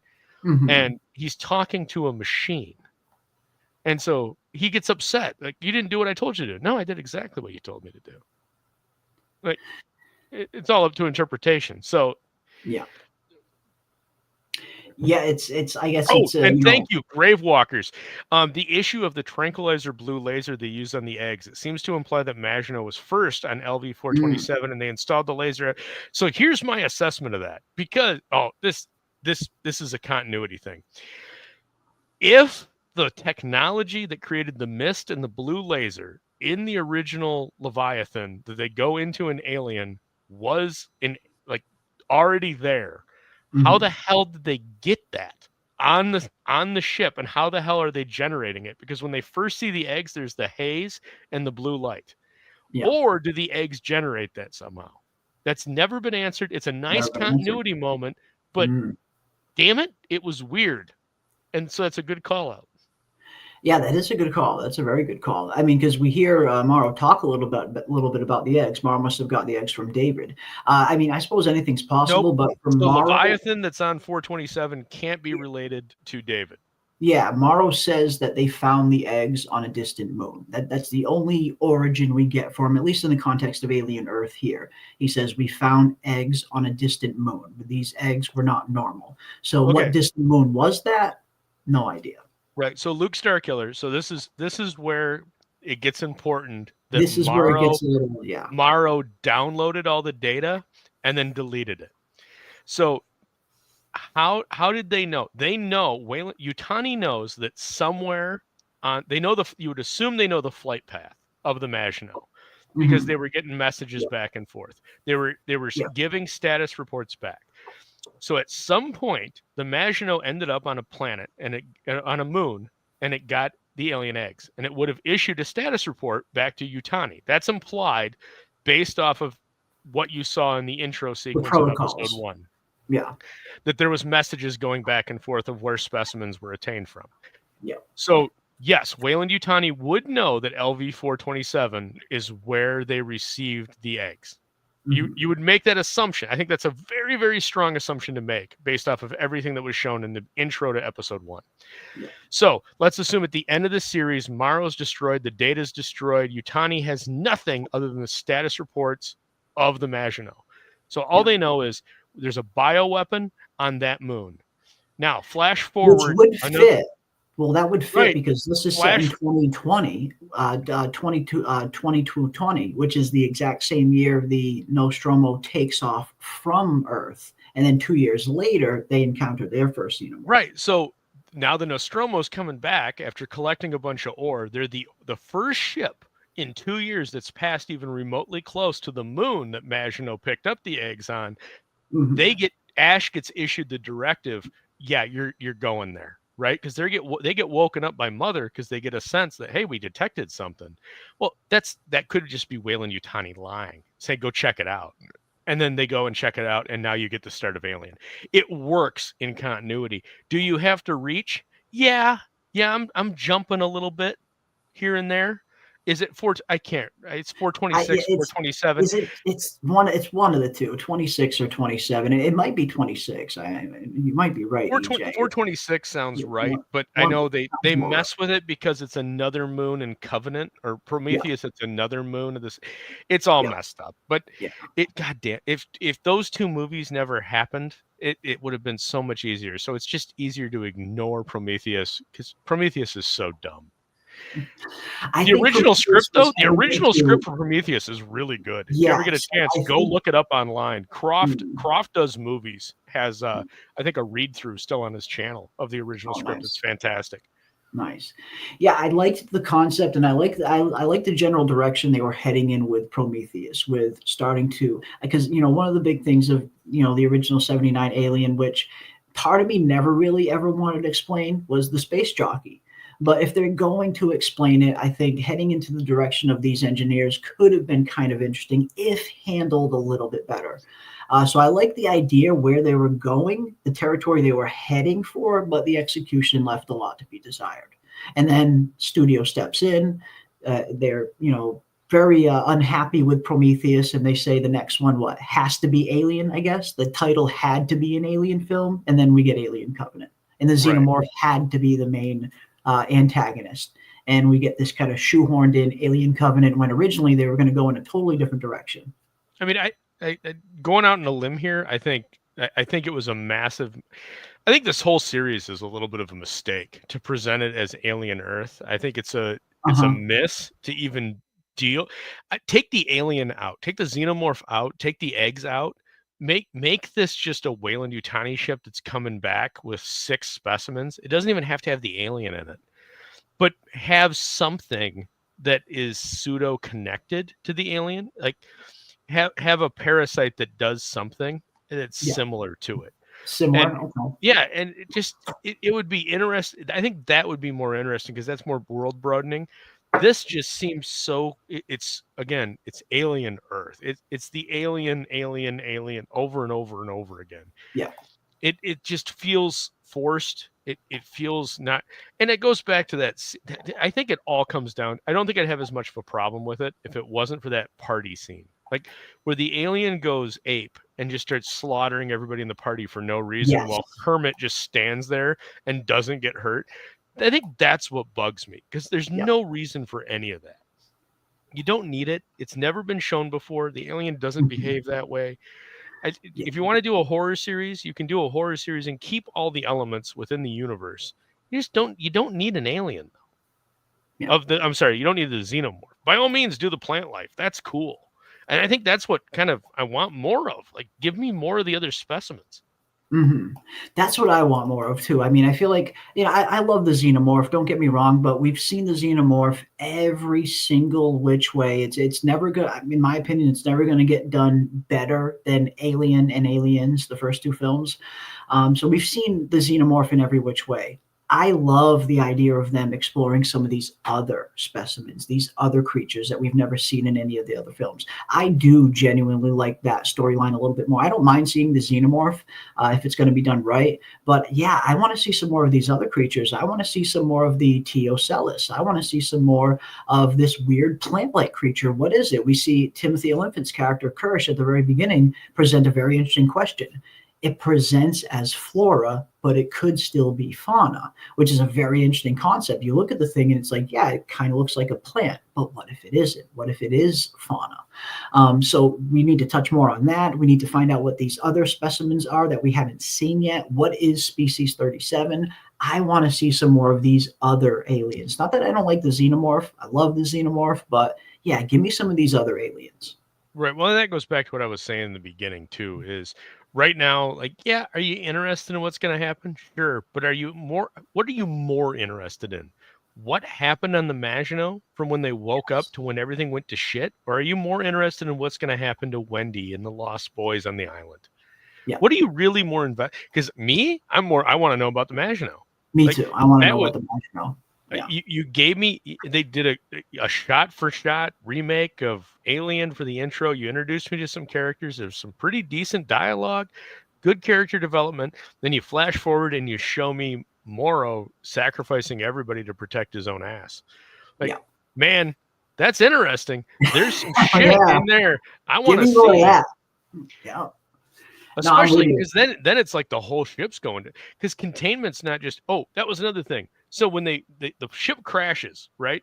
All the specimen containers, and I got to get going here shortly, but all the specimen containers are fine until the two guys walk into the specimen container room and they tap on the glass, and then the specimen hits the glass and it cracks. You're telling me in the 65-year history, let's assume it picked it up. That's never happened. 35. Yeah. Right. Nobody tapped the glass and pissed off the specimen that it hit the glass and it cracked it. Yeah. Like that's just another one of this show is full of those where it's full of those little things. You watch it the first time and you just go, yeah, it was good. And then you watch it again. Like I did. I rewatched all the episodes for this and it sticks out. Yeah. Oh man, that's dumb. Mm-hmm. Yeah. Do better. Yeah. No, that's it. That is the show in a nutshell. It's it's got these these great moments that are super interesting, super original, very well written, and then it's followed up with something that's like, oh shit, what the hell? That is the show in a nutshell up until this point. But I am enjoying it. I'm enjoying it a lot more than I'm not enjoying it, and I do think there's a lot of potential here for a really good series. And FX put out a backstory video showing the crew and their journey. Yeah, I believe it's the cat video, right? Where it highlights one of the guys attaches a little bit of their journey. Yeah. He attaches a camera to the cat's collar, and then you get to see a bunch of snapshots of the crew interacting during the time period that we're talking about. And it doesn't reveal much, but it's kind of interesting. It's worth a watch if you've been watching the show. And then, Rashashvili, you say 5 specimens, Xeno, space ticks, plant, eyeball squid. What's the 5th one? That's what Jared and I were talking about earlier. That's what we're wondering. What's the reveal? And then I still think that 37, whatever species 37 is supposed to be. And I guess the question is the Xeno part of the 5 specimens? That's one thing that people have been debating. Is it 5 specimens plus the Xeno, or is the Xeno included in the 5 specimens? I guess we don't want 100% confirmation either way, but we do know we have not seen species 37, whatever that is. They did a special preview gestation video of it before the show began. Species 37 is at least the one we haven't seen. Well, and like I said earlier, and this is just, it's not even me, man. I think most people are assuming most parasites that suck blood have a secondary stage after they feed. And so the assumption would be in that, man, that those little space ticks, I think they evolve into something else that's nasty. And I think we're going to see that at some point. At least I hope. I hope it's not just that's all they do is just suck your blood, turn into like a big red raspberry, and then wake back up and do the crawl thing on the side of the glass. That'd be kind of a bummer. Make it cool, man. That would be. And I tend to agree with you. I definitely get the feeling that those space leech kind of larva things, they must have another form that they can evolve into. We see them drink a shit ton of blood. They turn into like this big, almost space tick. And then we haven't seen them since then. We don't know what the next stage of their evolution is, but I have to imagine they have another stage that they kind of turn into something else. Well, we saw them back at Prodigy City. They have them back in the container, and they look just like they did before they sucked the blood. But is it one of those things where they rejuvenate themselves and they split? Or is that a different one? Right. And so you get it's the larval stage and the pupa stage split. And so it sucks the blood, it develops into something else, and develops another larva at the same time. Okay. That's how the species propagates. That's the life cycle. Right. But where's the other? Like, I want to see, give me something like that. I need something kind of a little, not to say that the alien's not terrifying or everything they've shown isn't terrifying, but give me something that's different. I'm looking forward to that. And I'm right there with you. And that's why I'm really hoping that this species 37 is going to be the answer to that. When you look at that special gestation video that they released a few weeks before the show started, you see this thing going through like this rapid, almost violent like metamorphosis where it is just mutating into this weird thing. And you never get like a really super good glimpse of it to see what it really is. Like it's always shown from a very harsh angle, and you don't really get to see much of it, but you definitely get the sense that it is evolving. It's morphing into some kind of something strange, something very weird. And we need to find out what that is. What exactly is this species 37? What is it turning into? We get the specs of it on the camera, on the screen for the Maginot. And it's in some of the promotional material, it's in some of the trailers, but we see the specs say species 37, unknown species. And we hear Morrow talking about some of these things are potentially millions of years old, even. I think that might be this species 37, this ancient, unknown kind of specimen that no one's ever come across before, is kind of how they're portraying it to be. But based on the specs, it looks incredibly big. It was like 7 meters tall, or in like 4 meters wide. Like it's big. It was described as being super fucking big.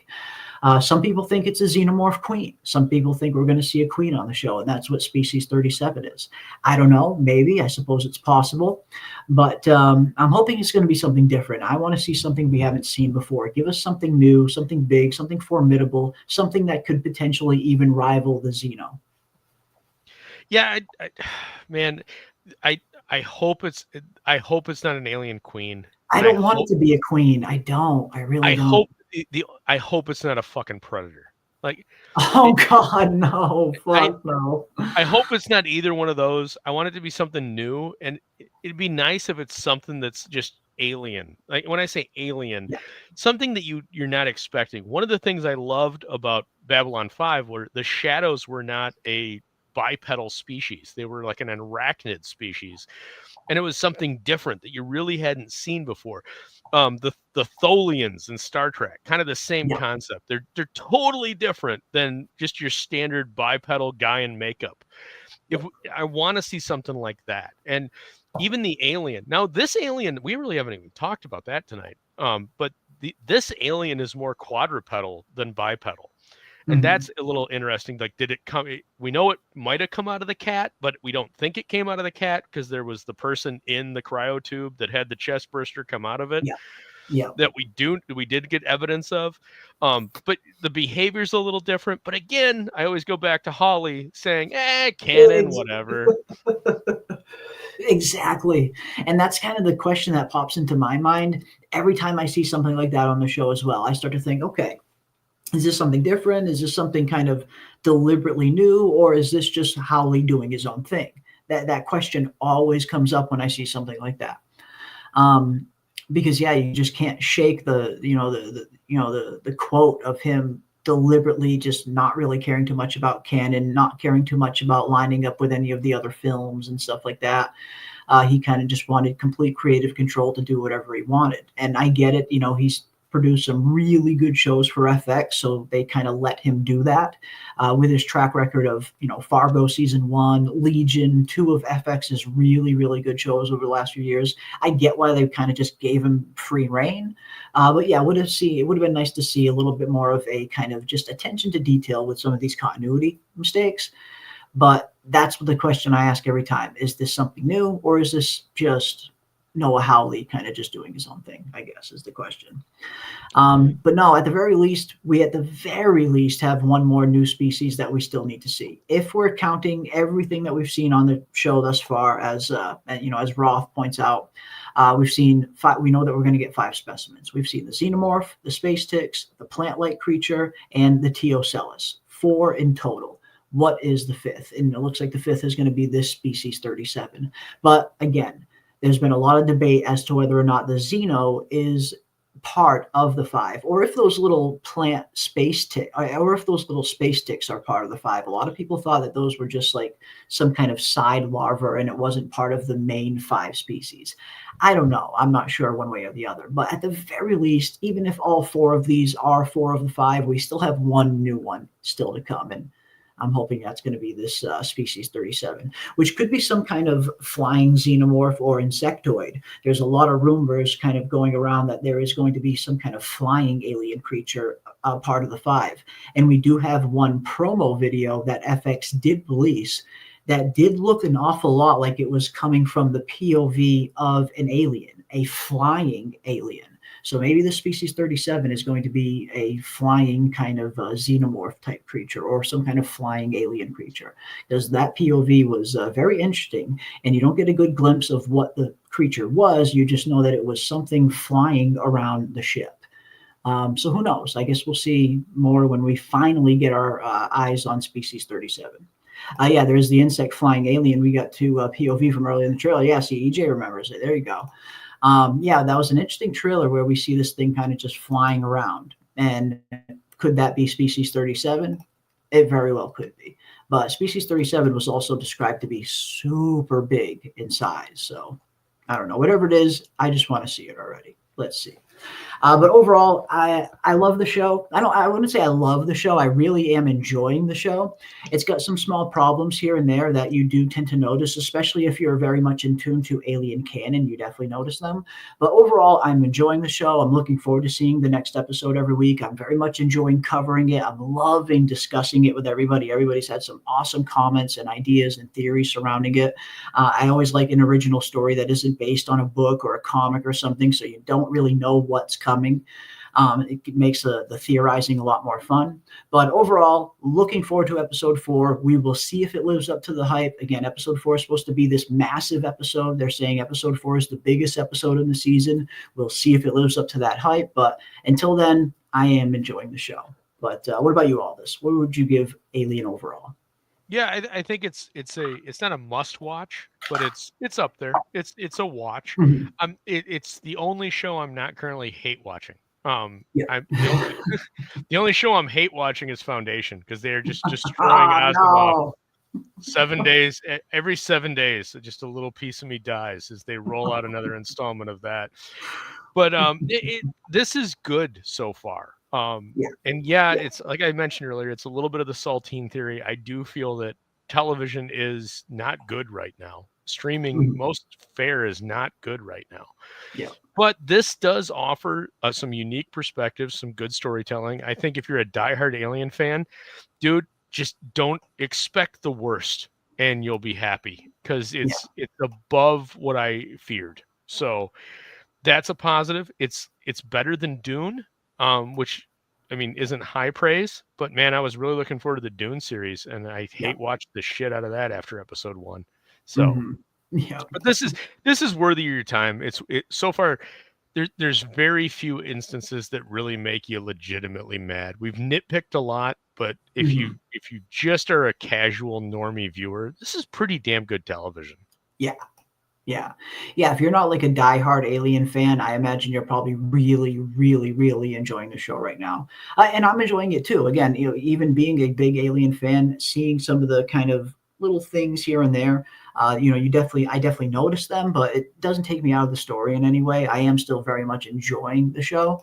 And again, I'm enjoying covering it as well. It's been a blast to cover this show so far. I love it. And somebody just mentioned Prometheus in the chat, Golden Child. It's been better than the last few Alien movies after Prometheus.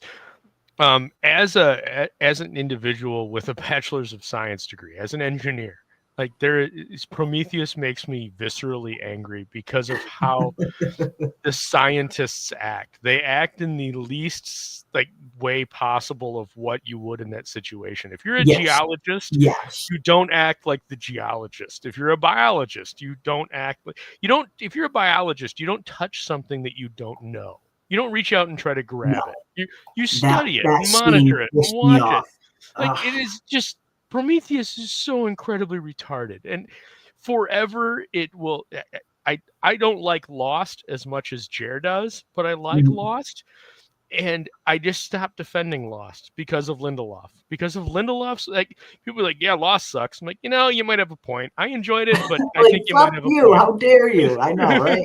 Fucking guy. I used to defend it. I used to be like, no, man, it's brilliant because of this. And now I'm just like, I think you might be right. I think I'm probably reading too much into it.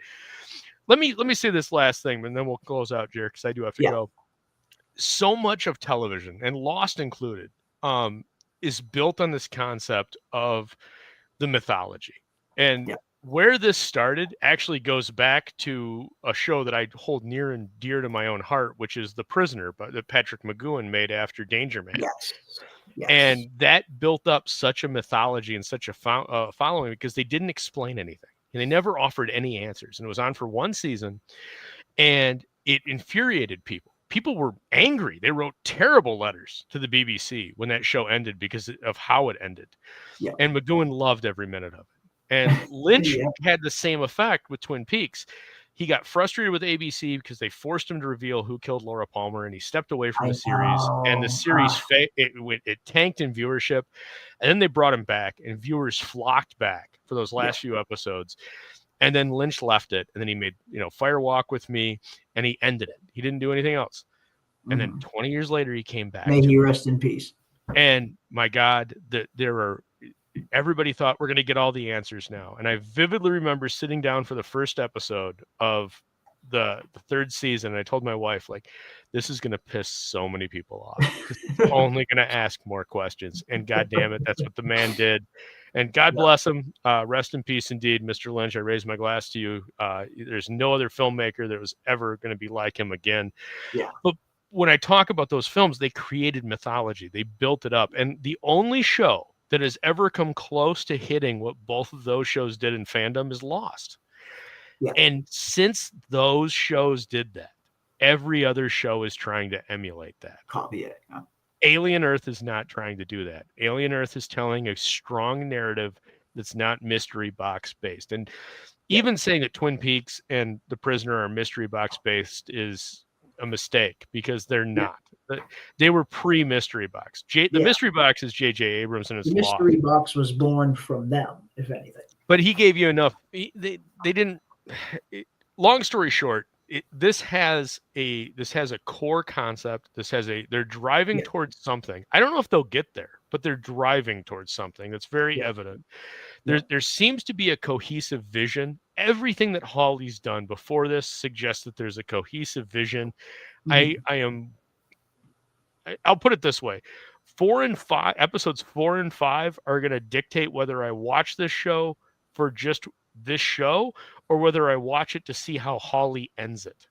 Yeah. And I think that's a credit to Hawley that I have that kind of faith in him as a showrunner. Mm-hmm. Yeah. And that's pretty rare these days. And I think that does need to be praised, that despite all the canonical problems, despite some of the small script errors and the nitpicks that we've had tonight, the good outweighs the bad on this. And I think where it's trending to is a really positive place. And I think this is going to be a show that maybe not in 5 years, but probably in 10 will be reflected on very positive. Okay. Interesting. I think Noah Hawley has a cohesive vision. I think he, like you said, it definitely feels like he's driving towards a very definitive kind of destination. And if his past work is any indication, he's put together some really good shows in the past. So he's got my vote of confidence until he loses it up until this point. Looking forward to seeing where the rest of the series go, and we'll see if this episode 4 lives up to the hype. But let us know, guys, in the comment section after the stream, what were some of your favorite parts of Alien Earth up until this point? What are some of your predictions heading into episode 4? Let us know in the comment section. And again, a big thank you to each and every one of you for hanging out this evening. And a huge thank you to my awesome pal Aldous for returning back to the show for an alien discussion. Welcome anytime, my friend. Hopefully we'll do some more of these in the future. Oh, I have a feeling when Predator Badlands comes out, I'm gonna have things to say. Oh yes. Oh man. I will have things to say. But no, let's give it a. I mean, I'm busy. You're busy, but we'll figure something out. Let's let it go a couple more episodes, and touch base we'll by the very least at the end of the series. Let's do a recap. And talk about it. But if we can, let's maybe try to get one in after episode 5 and just see where we're at. see where this thing goes. Let's see where this thing is going to take us. And again, big thank you to each and every one of you. Huge thank you to all of the channel members. If you guys have not already, check out my episode 4 trailer breakdown. I uploaded it on the channel today. It's the latest video on the channel, the episode 4 trailer breakdown. And apparently YouTube is now doing this new thing that they have just rolled out apparently today. Which a few people have informed me of. It's called hyping the video. Apparently now you guys can hype your favorite YouTube videos from any channel you want, and it only works for videos that are new. So if you guys have not already, hop on there, check out my episode 4 trailer breakdown video, and give it a good old hype, and let's see if we can get this thing on the leaderboard. I'm only a few thousand away from getting on the top 100 leaderboard, which is huge, apparently, I hear. So keep hyping that video, send it around, and a big thank you to each and every one of you, and we will see you on the next one. Hey, you're on my ship. The ship belongs to me now. All this ground to break, new life forms with acid for blood. I'm gonna get them back. We're trying to contain an alien invasion. So Wendy's just out there with all these things? Joe?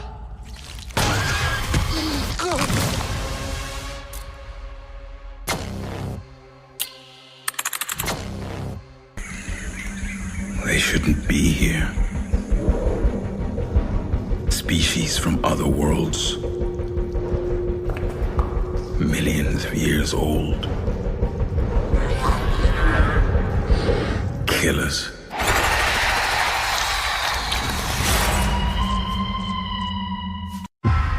Collision imminent. Collision imminent. Collision imminent.